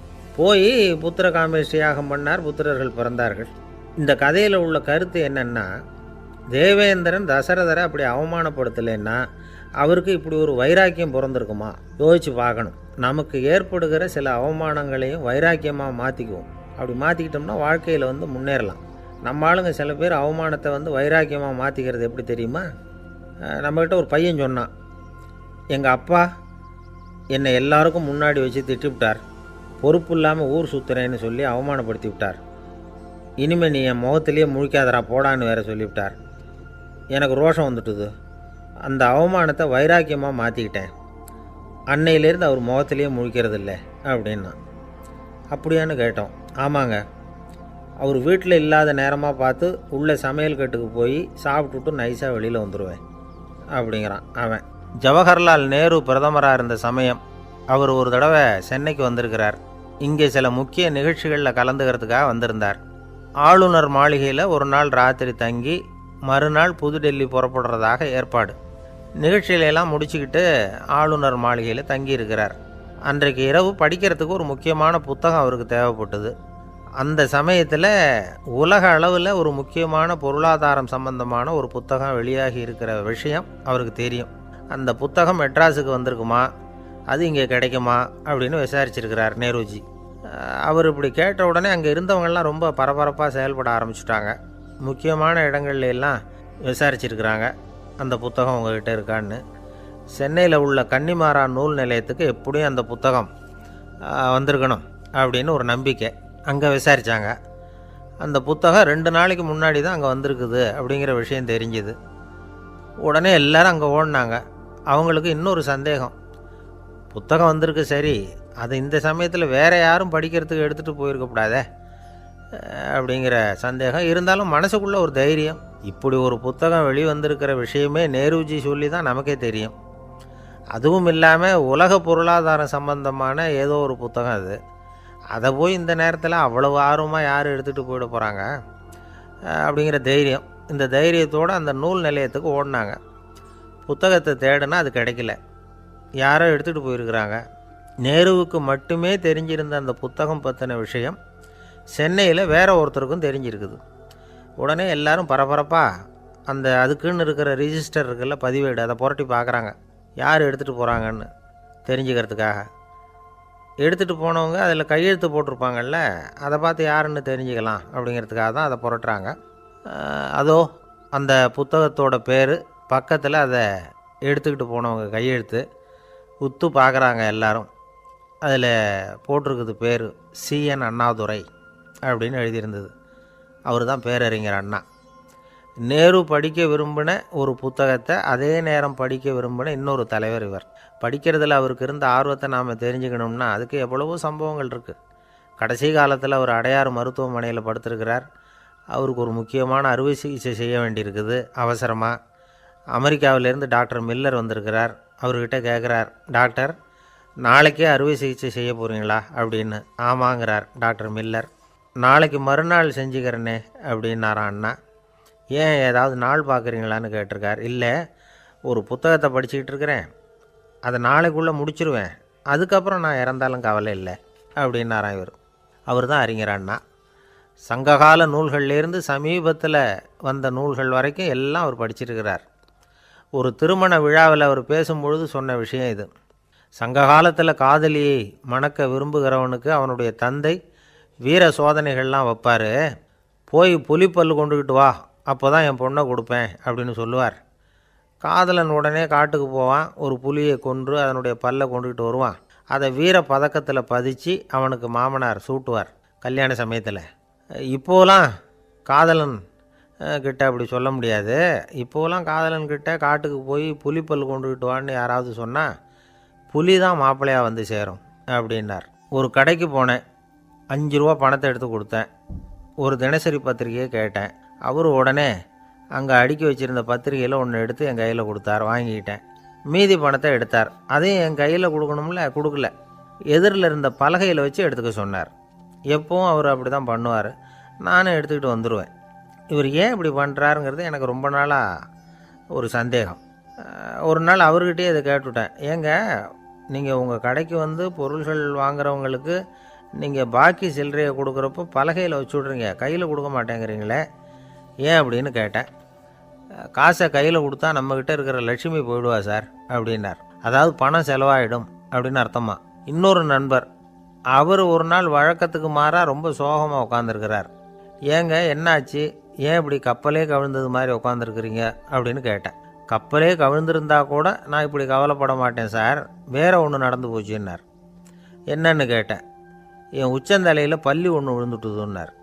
அதுக்காகவா இப்படி அப்படின்னு ஆச்சரியப்பட்டேன். ஆமாங்க, பல்லி உச்சந்தலையில் விழுந்தால் பலன் என்னன்னு பஞ்சாங்கத்தில் பார்த்தேன், மரணம்னு போட்டிருக்கு அப்படின்னு சொல்லிவிட்டு அவர் தொடர்ந்து கவலைப்பட ஆரம்பிச்சிட்டார். இப்படியும் ஒருத்தர், என் கூட வேலை பார்க்குற ஒருத்தர் எப்படி தெரியுமா, தினமும் வலது காலை வச்சு தான் ஆஃபீஸுக்கு உள்ளே நுழைவார். என்னைக்காவது தவறுதலாக இடது காலை வச்சு உள்ளே வந்துட்டார்னா அன்னைக்கு பூரா மனசு சங்கடப்படுவார். எந்த வேலையும் சரியாக ஓடாது. கேரம் போர்டு ஆடுற ஒருத்தர் எப்போ ஆட உட்காந்தாலும் ஸ்ட்ரைக்கரை கை தவறி கீழே விழுற மாதிரி பண்ணி அதுக்கப்புறம் அதை எடுத்துக்கிட்டு ஆட உட்காருவார். ஏன்னா எப்போவோ ஒரு தடவை நிஜமாகவே அது வந்து கை தவறி கீழே விழுந்திருக்குது. அன்னைக்கு பிரமாதமாக ஜெயிச்சுட்டார். உடனே ஒரு முடிவுக்கு வந்துட்டார், கை தவறுனா லாபம் அப்படின்னு. அதுக்கப்புறம் அதையே பழக்கமாக்கிக்கிட்டார். பூனை குறுக்க போனால் சகுனம் சரியில்லைன்னு நினைக்கிறவங்க உண்டு. ஆனால் ஒருத்தர் எப்படி தெரியுமா, அவர் வெளியில் கிளம்புற சமயம் பக்கத்து வீட்டு ரேடியோவில் மியாவ் மியாவ் பூனை குட்டின்னு பாட்டு சத்தம் கேட்டால் கூட போதும், சகனம் சரியில்லைன்னு பிரயாணத்தை கேன்சல் பண்ணிவிடுவார். இப்போ இவ்வளவும் எதுக்கு சொல்கிறோம்னா, அளவுக்கு மீறின சகுன நம்பிக்கைகள் இருக்குது பாருங்கள், இதோட பயமும் சேர்ந்துக்கிட்டதுன்னு வச்சுக்கோங்க, இது ஒருத்தருடைய மனநிலையை பாதிச்சிடும். இது வந்து உளவியல் நிபுணர்கள் சொல்கிற கருத்து. வாழ்க்கையே தடுமாற வச்சிரும். பாதுகாப்பு இல்லாத உணர்வு, ஒரு விதமான டிப்ரெஷன் மனநிலை, இதெல்லாம் தான் இதுக்கு காரணமாக அமையலாம். சில பேர் காய்கறி நறுக்க கத்தியை கையில் எடுத்தால் கூட நேரம் சரியாக இருக்கா அப்படின்னு பார்த்துட்டு தான் வேலையை ஆரம்பிக்கிறது வழக்கம். அறிவு தான் மனசுக்கு வாத்தியாராக இருக்கணும். அப்போ தான் வாழ்க்கை வந்து நிம்மதியாக இருக்கும். அறிவு வந்து மனசு சொல்கிறபடியெல்லாம் கேட்க ஆரம்பிச்சுட்டுதுன்னா இடைஞ்சல் தான். ஒருத்தருக்கு 7ஆம் நம்பர் தான் ராசியான நம்பரான். 7ஆம் தேதி தான் எந்த காரியத்தையும் ஆரம்பிப்பாராம். 7 எழுத்து வர்றது மாதிரி பேரை மாற்றி வச்சுக்கிட்டார். 7 மணிக்கு தான் தினமும் எழுந்திருப்பார். 7ஆம் நம்பர் வீட்டில் தான் குடியிருக்கார். கல்யாணம் கூட 7ஆம் தேதி தான் பண்ணிக்கிட்டார். அவர் ஒரு நாள் குதிரை பந்தயத்துக்கு போனாராம். குதிரையோட பேரையெல்லாம் பார்த்தார். ஒரு குதிரையோட பேர் 7 எழுத்தில் அமைஞ்சிருந்தது. 7 தானே இவருக்கு அதிர்ஷ்ட நம்பர். அதனால் உடனே அது பேரில் பணத்தை கட்டினார். பந்தயம் நடந்தது. என்ன சார் ஆச்சுன்னு கேட்டாங்க. நான் பணம் கட்டின அந்த என்னோட குதிரை 7ஆவதாக வந்து சேர்ந்தது சார் அப்படின்னாராம் சோகமாக. ஒரு விவசாயி விதைக்கிறதுக்காக வயல்வெளி பக்கம் போகிறார். விதைகளை அள்ளி வீசினார். அப்போ என்ன ஆச்சுன்னா, சில விதைகள் வந்து பாதை ஓரத்தில் விழுந்தது. சில விதைகள் முள் செடிகள் மண்டி இருந்த புதருக்கு இடையில் விழுந்தது. சில விதைகள் நல்ல நிலத்தில் விழுந்தது. பாதை ஓரத்தில் விழுந்த விதை என்ன ஆச்சுன்னா, அதெல்லாம் பறவைகள் கண்ணில் போட்டுவிட்டுது. உடனே வந்து உட்காந்து கொத்தி தின்னுட்டு போட்டுது. அதிகமாக மண் இல்லாத பாறை பகுதியில் விழுந்த விதையெல்லாம் லேசாக வேர் விட்டு முளைக்க ஆரம்பிச்சிது. அதுக்கப்புறம் வேர் கீழேயும் ஆழமாக போக முடியல, மேலேயும் சூரிய வெப்பம் அதிகம் தாங்க முடியல, எல்லாம் காஞ்சி கருகி போட்டுது. புதர் பகுதியில் சில விதைகள் விழுந்தது இல்லையா, முள் செடிகள் காடாக மண்டி போயிருந்தது. அதனால் முளைச்சி வர்ற செடிக்கு நெருக்கடி அதிகமாக போட்டுது. சரியாக வளர முடியல, விளைச்சலும் சரியாக இல்லை. நல்ல நிலத்தில் விழுந்த விதைகள் மட்டும் நல்லா முளைச்சிது, நல்லா வளர்ந்தது, விளைச்சலும் பிரமாதமாக இருந்தது. இந்த கதையை சொல்லிவிட்டு கேட்க செவியுள்ளோர் கேட்கட்டும் அப்படிங்கிறார் இயேசு பெருமான். ஆமாம், இயேசு கடலில் நின்ற படகு ஒன்றில் உட்காந்துருக்கிறார். கடற்கரையில் ஏராளமான மக்கள் உட்காந்துருக்கிறாங்க. அந்த சமயத்தில் தான் இயேசு வந்து ஓமைகள் மூலமாக மக்களுக்கு பல உண்மைகளை சொல்லிகிட்டு இருக்கிறார். மக்கள் அந்த கதையை கேட்டுட்டு ஒன்றும் புரியாமல் முழிக்கிறாங்க. அதை கவனித்த இயேசு அந்த ஓமையை விளக்க ஆரம்பித்தார். இதில் அந்த விதைக்கிறவர் தான் இறைவன். அவருடைய வார்த்தைகளை விதைக்கிறார். அந்த வார்த்தைகளை கேட்கிற மக்கள் அந்த விழுந்த விதைகள் மாதிரி 4 வகையானவர்கள். சில பேர் பாதை ஓரத்தில் விழுந்த விதைகள் மாதிரி. இறைவன் வார்த்தைகளை அவங்க கேட்குறாங்க, ஆனால் தீய எண்ணங்கள் செய்கைகள் மூலமாக விதைக்கப்பட்ட வார்த்தைகள் அழிஞ்சு போடுது. இறைவன் வார்த்தைகளை கேட்ட உடனே மகிழ்ந்து போய் உடனே சில பேர் அதை ஏற்றுக்கிறாங்க. இவங்கெல்லாம் அந்த பாறை பகுதியில் விழுந்த விதைகள் மாதிரி. அதனால் இவங்கெல்லாம் வேறு இல்லாதவங்க. கொஞ்ச காலத்துக்கு இறை வார்த்தைகளுக்கு கீழ்ப்படிந்து நடப்பாங்க. அதனால் ஏதாவது இடைஞ்சல் ஏற்பட்டால் உடனே தடுமாறுவாங்க. தங்கள்கிட்ட இருக்கிற நல்ல பண்புகளை விட்டுட்டு பாவ வழிகளுக்கு போயிடுவாங்க. முள் செடிகளுக்கு இடையில் விழுந்த விதைகள் மாதிரி உள்ளவங்க யாருன்னா, இவங்களுக்கு உலக கவலை உண்டு, செல்வத்தின் மீது மயக்கம் உடையவர்கள். உலக ஆசைகள் இவங்களுக்குள்ளே பூந்துடுறதுனால அங்கே இருக்கிற நல்ல பண்புகள் மறைஞ்சு போயிடுது. அதனால் அவங்களும் உபயோகம் இல்லாதவங்களாக ஆயிடுறாங்க. நல்ல மனிதர்கள் நல்ல நிலத்தில் விழுந்த விதைகளுக்கு ஒப்பானவர்கள். இவங்க இறை வார்த்தையை கேட்குறாங்க, அதை ஏற்றுக்கிறாங்க, அவங்களும் நல்லபடியாக வாழுறாங்க, அடுத்தவங்களுக்கும் உபயோகமாக இருப்பாங்க. இதுதான் இயேசு சொன்ன விளக்கம். நல்ல வார்த்தைகளை கேளுங்கள், நல்ல வார்த்தைகளை ஏற்றுக்கொள்ளுங்கள், அடுத்தவங்களுக்கு உபயோகமாக இருங்க. இதுதான் பெரியவங்கள்லாம் நமக்கு சொல்லுகிற உபதேசம். ஒரு அப்பா தன்னுடைய மகனுக்கு உபதேசம் பண்ணார். இதை பாருப்பா, நல்ல வார்த்தைகளை கேட்கணும், எப்போதுமே மகன் அப்பா பேச்சை கேட்குறது நல்லது அப்படின்னாராம். நீ ஏதாவது ஒரு தப்பு பண்ணால் என் தலையில் ஒரு முடி நரைச்சி வெள்ளையாக போடும்பா, நீ செய்கிற ஒவ்வொரு தப்புக்கும் என் தலையில் ஒவ்வொரு முடி வெள்ளையாயிடும் அப்படின்னாராம். பையன் யோசித்தான், அப்பா இப்போ தான் எனக்கு புரியுது, தாத்தாவோட தலைமுடி பூராவும் வெள்ளையாக இருக்கிறதுக்கு என்ன காரணம்ங்கிறது எனக்கு இப்போ தான் புரியுது அப்படின்னானா. ஒரு ஊரில் ஒரு ராஜா இருந்தார். அவர் ஒரு பூனை வளர்த்தார். ரொம்ப செல்லமாக அவர் அந்த பூனையை வளர்த்தார். அவர் என்ன பண்ணுவார் தெரியுமா? இரவு நேரத்தில் அந்த பூனையோட தலையில் ஒரு விளக்கை வச்சுருவார். அந்த பூனை ரொம்ப ஜாக்கிரதையாக அந்த விளக்கு கீழே விழுந்துடாமல் பார்த்துக்கும். தலையை ஆட்டாமல் ரொம்ப நிதானமாக ராஜா பின்னாடி நடந்து போய்கிட்டே இருக்கும். அந்த விளக்கு வெளிச்சத்தில் எல்லா வேலைகளையும் செஞ்சுருவார். கையில் ஒரு விளக்கை தனியாக எடுத்துகிட்டு போக வேண்டிய அவசியமே இல்லை. விளக்கை தூக்கிட்டு போகிற வேலையை அந்த பூனை பார்த்துக்கும். அதனால் ராஜாவுக்கு அந்த பூனை மேலே ரொம்ப பிரியம். மந்திரிகளையெல்லாம் கூப்பிட்டு அவங்கக்கிட்ட சொல்லுவார், பார்த்தீங்களா இந்த பூனை எவ்வளவு விசுவாசமாக நடக்குது, என் பேரில் எவ்வளவு மரியாதை பார்த்தீங்களா அதுக்கு அப்படிம்பார். இதை கேட்டுவிட்டு அங்கேருந்து அமைச்சர்களில் ஒருத்தர் சொன்னார், மன்னா நீங்கள் சொல்கிறது சரிதான், இருந்தாலும் இந்த பூனையோட விசுவாசத்தை நாம் கொஞ்சம் சோதித்து பார்க்க வேண்டியிருக்கு அப்படின்னாராம். சரி, உங்கள் ஆசையை ஏன் கெடுக்கணும், நல்லா சோதித்து பாருங்கள் அப்படின்னு சொல்லிவிட்டார் ராஜா. உடனே அந்த அமைச்சர் என்ன பண்ணார் தெரியுமா? எங்கேயோ புறப்பட்டு போனார். ஒரு 5-6 எலிகளை பிடிச்சிக்கிட்டு வந்தார். அரண்மனையில் ராஜா ஏதோ வேலை பார்த்துக்கிட்டு இருக்கிறாரு. பக்கத்தில் அந்த பூனை ரொம்ப பணிவாக நின்றுக்கிட்டு இருக்குது. அது தலையில் விளக்கு எரிஞ்சிக்கிட்டு இருக்கு. அமைச்சர் தான் பிடிச்சிக்கிட்டு வந்த எலிகளை அந்த பூனை பார்வையில் படுறது மாதிரி எதிரில் விட்டார். அந்த எலிகள்லாம் அங்கேயும் இங்கேயும் ஓட ஆரம்பிச்சிது. அதை பார்த்தது பூனை, அவ்வளவுதான். தலையில் இருக்கிற விளக்கை பற்றியும் கவலைப்படலை, ராஜாவை பற்றியும் கவலைப்படலை. ஒரே பாய்ச்சலாக பாஞ்சு எலிகளை துரத்த ஆரம்பிச்சுட்டுது. தலையில் இருந்த விளக்கு எங்கேயோ போய் விழுந்தது, அணைஞ்சு போச்சு. இருட்டில் ராஜா தடுமாற ஆரம்பிச்சுட்டார். இந்த சமயத்தில் அந்த அமைச்சர் மறுபடியும் விளக்கை ஏற்றினார். வெளிச்சம் வந்தது. அதுக்கப்புறம் அந்த அமைச்சர் பேசினார், அரசே, பூனையோட விசுவாசத்தை பார்த்தீங்களா? எலி அது கண்ணில் படுற வரைக்கும் தான் விசுவாசமாக இருந்தது. அது மாதிரி எலியை பார்த்ததும் எல்லாத்தையும் விட்டுட்டு அதை துரத்த ஆரம்பிச்சுட்டு பார்த்தீங்களா? தான் அந்த பூனையை பற்றி நினச்சது தப்புங்கிறது அதுக்கப்புறம் தான் அந்த ராஜாவுக்கு புரிஞ்சுதான். சரி, இப்போ எதுக்கு இந்த கதையெல்லாம் அப்படிங்கிறீங்களா? இந்த பூனை மாதிரி தான் நம்ம மனசும். மனசை எவ்வளவு தான் பயிற்சி கொடுத்து பக்குவமாக வச்சுருந்தாலும் பார்க்குறதுக்கு பரமசாது மாதிரி தான் இருக்கும். பார்க்க வேண்டியதை பார்த்துட்டுதுன்னா பாஞ்சிரும். இந்த பூனை மாதிரி புலன் இன்ப பொருள்கள் கிட்டாத வரைக்கும் மனம் அடங்கி இருக்கிறது மாதிரி தான் தெரியும். கொஞ்சம் வாய்ப்பு கிடைச்சாலும் அது குதிக்க ஆரம்பிச்சிடும், தப்பு பண்ண ஆரம்பிச்சிடும்.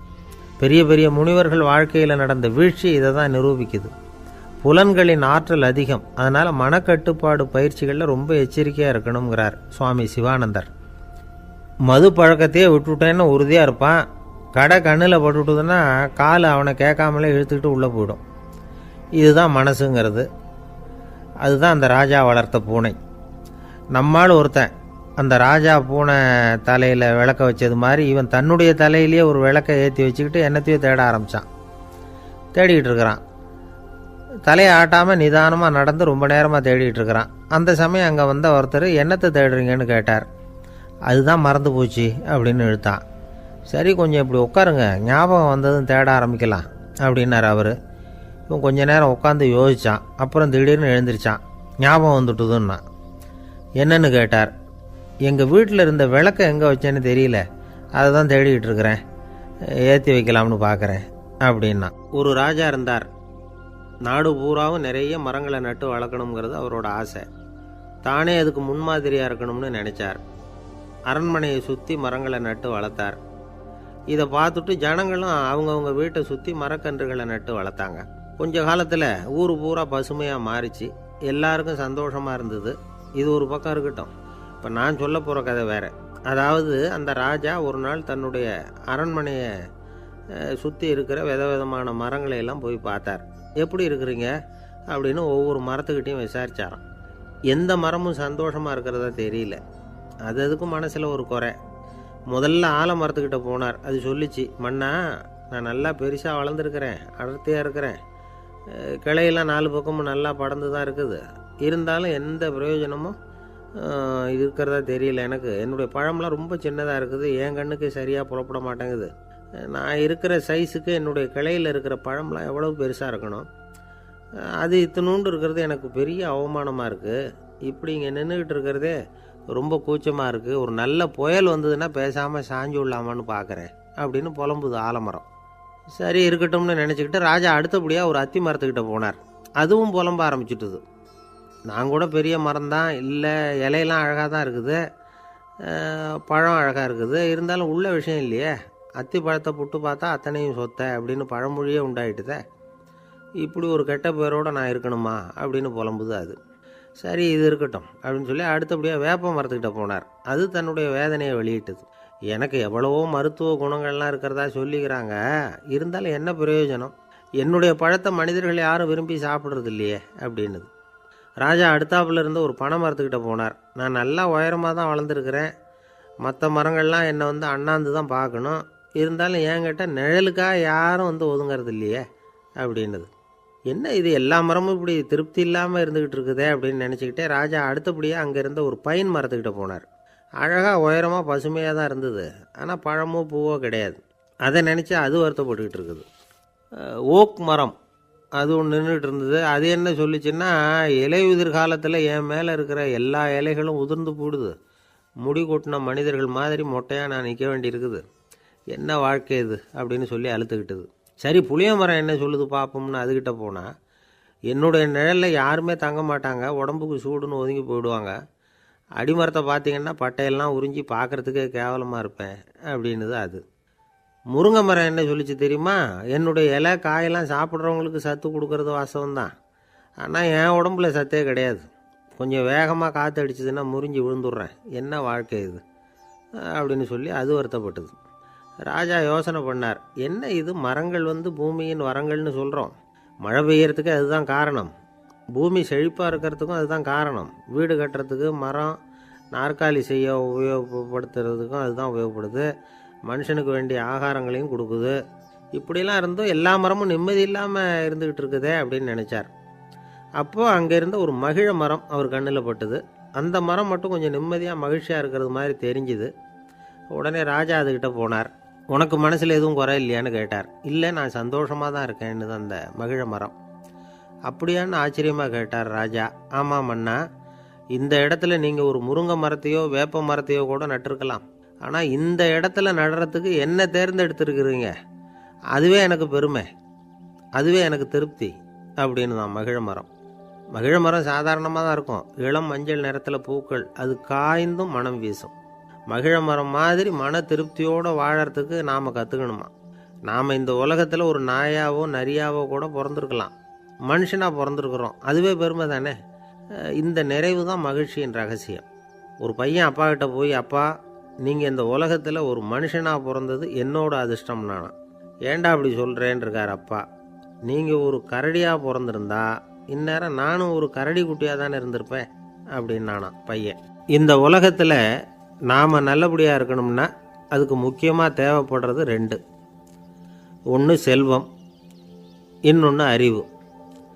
சரி, இது 2ல் சிறந்தது எது? அப்படின்னு ஒரு கேள்வி கேட்டால் என்ன பதில் சொல்கிறது? இதே கேள்வியை ஹஸ்ரத் அலி அவர்கள்கிட்ட கேட்டாங்களாம். அவர் ஒரு பெரிய அறிஞர். கேள்வி கேட்டவங்களும் சாதாரண ஆட்கள் இல்லை, இவங்களும் அறிஞர்கள். ஒரு நாள் ஹஸ்ரத் அலி அவர்கள்கிட்ட 10 அறிஞர்கள் வந்தாங்களாம். ஐயா, நாங்கள் 10 பேரும் உங்ககிட்ட ஒரே கேள்வியை தான் கேட்க வந்திருக்கிறோம். ஆனால் எங்கள் 10 பேருக்கும் நீங்கள் தனித்தனியாக பதில் சொல்ல முடியுமா அப்படின்னு கேட்டிருக்காங்க. அதாவது அவங்க ஒரே கேள்விக்கு இவர்கிட்ட இருந்து 10 விதமான பதில் எதிர்பார்க்குறாங்க. சரி கேளுங்க, என்ன கேள்வி அப்படின்னார் அவர். அப்போ தான் அவங்க கேட்டாங்களாம், செல்வம் அறிவு இது 2ல் சிறந்தது எது? இதுதான் கேள்வி. ஹஸ்ரத் அலி என்ன பண்ணார் தெரியுமா? அவங்கள ஒவ்வொருத்தராக கூப்பிட்டார். ஒவ்வொரு விதமான பதிலை சொல்லி அனுப்புனார். முதல்ல ஒருத்தரை கூப்பிட்டார், சொன்னார், அறிவுங்கிறது தீர்க்கதரிசிகள், ஞானிகள், மகான்கள் இவங்களோட பரம்பரை சொத்து. ஆனால் செல்வங்கிறது கொடுங்கோலரின் ஆயுதம். அதனால் அறிவு தான் சிறந்தது அப்படின்னார். 2வது ஆளை கூப்பிட்டார். உங்ககிட்ட செல்வம் இருந்தால் நீங்கள் தான் அதை காப்பாற்றணும். ஆனால் அறிவு உங்களை எப்பவும் காப்பாற்றும். ஆகவே அறிவு தான் சிறந்தது அப்படின்னார். 3வது ஆளை கூப்பிட்டார். செல்வந்தனுக்கு எப்போதும் விரோதிகள் அதிகம், ஆனால் அறிஞனுக்கு நண்பர்கள் அதிகம். அதனால் அறிவு தான் சிறந்ததுன்னார். அடுத்தவரை கூப்பிட்டார். செல்வம் அடுத்தவங்களுக்கு கொடுக்க கொடுக்க குறையும், ஆனால் கல்விங்கிறது அதிகரிச்சுக்கிட்டே வரும், கொடுக்கறதுனால குறையாது. அதனால் அறிவு தான் சிறந்ததுன்னார்.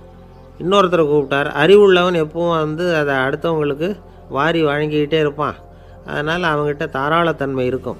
ஆனால் செல்வந்தன்கிட்ட கஞ்சத்தனம் தான் இருக்கும். அதனால் அறிவு தான் சிறந்ததுன்னார். 6வது நபரை கூப்பிட்டார். செல்வத்தை கள்வர்கள் திருடிட்டு போக முடியும், ஆனால் அறிவை அப்படி திருடிட்டு போக முடியாது அப்படின்னார். 7வது நபரை கூப்பிட்டார். செல்வம் கால ஓட்டத்தில் அழிஞ்சிரும், ஆனால் அறிவை கால ஓட்டம் ஒன்றும் பண்ண முடியாது. ஆகவே அறிவே சிறந்ததுன்னார். 8வது ஆளை கூப்பிட்டு சொன்னார், செல்வத்துக்கு எப்பவும் எல்லை உண்டு, நிறை உண்டு, அளவு உண்டு, கணக்கு உண்டு. ஆனால் அறிவுக்கு அப்படிப்பட்ட எல்லை எதுவும் கிடையாது. அதனால் அதுதான் சிறந்ததுன்னார். அடுத்தவனை கூப்பிட்டார். செல்வம் உள்ளத்தில் உள்ள ஒளியை போக்கிவிடும், இருட்டை உண்டாக்கிவிடும், விரிந்த மனப்பான்மையை குறுகலாக்கிவிடும். ஆனால் அறிவு அப்படி இல்லை, இருண்ட உள்ளத்தில் ஒளியை பாய்ச்சி அதை விசாலப்படுத்துது. அதுதான் சிறந்ததுன்னார். கடைசியாக 10வது நபரை கூப்பிட்டார். செல்வம் மனசில் செருக்கை உண்டாக்குது, ஆணவத்தை ஏற்படுத்துது. அதனால் நானே கடவுள்னு நினைக்கிற அளவுக்கு மனுஷனை தாழ்த்தி விடுது. ஆனால் அறிவு பணிவையும் பண்பாட்டையும் வளர்க்குது. அதனால் அறிவு தான் சிறந்ததுன்னார். ஆக இப்படி 10 பேருக்கும் 10 விதமாக பதில் சொன்னது மூலமாக ஹஸ்ரத் அலி அவர்கள் அறிவு தான் செல்வத்தை விட சிறந்தது அப்படிங்கிறதுக்கு 10 காரணங்களை சுட்டி காட்டியிருக்கார். அந்த அறிஞர் 10 பேர் கேட்ட ஒரே கேள்விக்கு 10 பதில் சொன்னார். நமக்கு வேண்டிய ஒருத்தர் 10 பேர் கேட்ட கேள்விக்கு ஒரே பதில் சொல்லி சமாளித்தார். கேள்வி என்ன தெரியுமா? என்கிட்ட வாங்கின கடனை எப்போயா திருப்பி கொடுக்க போகிற? இதுதான் அந்த 10 பேரும் கேட்ட ஒரே கேள்வி. இந்த மாதம் 26ஆம் தேதி தந்துடுறேன் அப்படிங்கிற ஒரே பதில் சொல்லி அவ்வளவு பேரையும் இவர் அனுப்பி வச்சுட்டாராம். எல்லாரும் போனதுக்கப்புறம் இவரை தனியாக கூப்பிட்டு கேட்டிருக்கிறாங்க. அது என்ன சார் கணக்கு, 26ஆம் தேதி அன்னைக்கு என்ன அதிசயம் நடக்க போகுது அப்படின்னு கேட்டிருக்காங்க. அதிசயம் அன்னைக்கு இல்லை, அதுக்கு நாளே நடக்க போகுதுன்னாராம். விவரமாக சொல்லுங்கன்னு இருக்காங்க. வேறு ஒன்றும் இல்லைங்க, 26ஆம் தேதி தானே எல்லாரையும் வர சொல்லியிருக்கிறேன், அதுக்கு நாளே நான் புறப்பட்டு தலைமறைவாயிட போகிறேன் அப்படின்னாராம் ரொம்ப பெருமையாக. துருக்மேனியாவில் அஷ்காபாத் அப்படின்னு ஒரு நகரத்தில் ஒரு புவியியல் விஞ்ஞானி இருந்தார். அவர் ஒரு நாய்க்குட்டி வளர்த்தார். ஒரு நாள் முன்னிரவு நேரம் ஒரு மேஜைக்கு முன்னாடி உட்காந்து அந்த விஞ்ஞானி ஏதோ கணக்கு போட்டுக்கிட்டு இருக்கிறார். அவருக்கு ஒரு சின்ன பெண் குழந்தை, அது தொட்டிலில் தூங்கிட்டு இருக்குது. அந்த நாய்க்குட்டியும் ஒரு மூலையில் படுத்து அது பாட்டுக்கு தூங்கிட்டு இருந்தது. ஒரே அமைதி. அந்த நேரத்தில் திடீர்னு அந்த நாய்க்குட்டி துள்ளி எழுந்திரிச்சிது. நேராக குழந்தைகிட்ட ஓடிச்சு. அந்த குழந்தைய அது போட்டிருந்த ட்ரெஸ்ஸோடு சேர்த்து கவ்வி தூக்கிக்கிட்டு வாசல் பக்கம் ஓடிச்சு. நாய்க்குட்டி குழந்தைய கவ்வி தூக்க முடியுமாங்கிற சந்தேகம் உங்களுக்கு இல்லையா? நீங்கள் நம்ம ஊர் நாய்க்குட்டியவே பார்த்து பழக்கப்பட்டிருக்கீங்க, அதனால் நம்புறதுக்கு சிரமமாக இருக்கும். அந்த ஊர்லெலாம் அது ரொம்ப ஸ்ட்ராங்காக இருக்கும், ஒரு ஏதோ கண்ணுக்குட்டி மாதிரி இருக்கும். விஞ்ஞானி அதை பார்த்துட்டார். உடனே அந்த நாய்க்கு வெறி பிடிச்சிட்டுதுன்னு முடிவு பண்ணிவிட்டு தன்னோட கை துப்பாக்கி எடுத்துக்கிட்டு ஓடி வந்தார். அவர் வெளியில் நாய்க்குட்டி எங்கே அப்படின்னு பார்த்து தேடுறார். அந்த நேரத்தில் அந்த வீடு இடிஞ்சு விழுது. காரணம் பூமி அதிர்ச்சி. இப்படி பூமி அதிர்ச்சி உண்டாக போகுதுங்கிறது அந்த நாய்க்குட்டிக்கு முன்னாடியே தெரிஞ்சு போச்சு. அதுதான் குழந்தைய தூக்கிட்டு வெளியில் ஓடி வந்திருக்குது. அது மூலமாக அந்த குடும்பத்தையே காப்பாற்றியிருக்குது அந்த நாய்க்குட்டி. இந்த சம்பவம் நடக்கிறதுக்கு 3 நாளைக்கு முன்னாடியே சில பிராணிகளுக்கு இப்படி நடக்க போகுதுங்கிறது தெரிஞ்சிருக்குதான். ஆமாம், அந்த நகரத்தில் 3 நாளைக்கு முன்னாடியே பாம்பு, பல்லி இதெல்லாம் அது தங்கியிருந்த வலையை விட்டு வெளியில் ஓடி வந்துட்டுது. அதே மாதிரி அங்கே இருந்த புறாவெல்லாம் பறந்து போயிடுச்சான். இதே மாதிரி யுகோஸ்லோவியாவில் கூட ஒரு நகரம், அங்கே ஒரு நாள் ராத்திரி ஒரு மிருக காட்சி சாலையில் திடீர்னு ஒரு பெரிய கலவரம், கூச்சல், குழப்பம். அங்கே இருந்த கழுதை, புலி, யானை, பறவை எல்லாம் கண்ணாபின்னான்னு கத்த ஆரம்பிச்சுட்டுது. நேர் யானை அதுக்குன்னு போடப்பட்டிருந்த தடுப்பையே தாண்டி குதித்து வெளியில் வந்துட்டு தான். மறுநாள் தான் எல்லாருக்கும் விஷயம் புரிஞ்சுது. அடுத்த நாள் காலையில் அங்கே பூமி எதிர்ச்சி உண்டாயிட்டுது. இப்போ பாருங்கள், அதாவது மனுஷனை போய் தீர்க்கதரிசி அது இதுன்னு சொல்லிகிட்டு இருக்கிறோம். இவனை விட அது பரவாயில்லைன்னு தோணுது. அதாவது மிருகங்கள் ஒன்று நடக்க போகுதுங்கிறத முன்னாடியே புரிஞ்சுக்குதே. சரி, இதெல்லாம் எப்படி அது முன்கூட்டி புரிஞ்சுக்குது? அதுதான் படைப்பு ரகசியம். அதை கண்டுபிடிக்கிறதுக்கு தான் மனுஷன் வந்து ஆராய்ச்சி பண்ணிகிட்டு இருக்கிறான். விஞ்ஞானிகளோட ஆராய்ச்சியெல்லாம் ஒரு பக்கம் இருக்கட்டும், வீட்டுக்குள்ளேயே சில ஆராய்ச்சி பண்ணி பாருங்களேன். இப்போ சில யோசனை சொல்லி அதை சோதனை பண்ணி பாருங்க அப்படின்னு ஒருத்தர் சொன்னாராம். அதாவது இப்போ மழை வருமா வராதா அப்படின்னு தெரிஞ்சுக்கணுமா, உடனே ஒரு பூனைக்குட்டி பின்னாடியே மெதுவாக போய் அது என்ன செய்யுதுன்னு கவனித்து பார்க்கணும். பூனைக்குட்டி தன்னோட பாதத்தினால சுகத்தில் வந்து அப்படி கீறிக்கிட்டு இருக்கும். அப்படி கீறினா கண்டிப்பாக மழை வரும். சில சமயம் பூனைக்குட்டி அப்படியே மல்லாந்து படுத்துக்கிட்டு பாதத்தை உயர தூக்கும், அப்படியும் எப்படியும் புரளும்.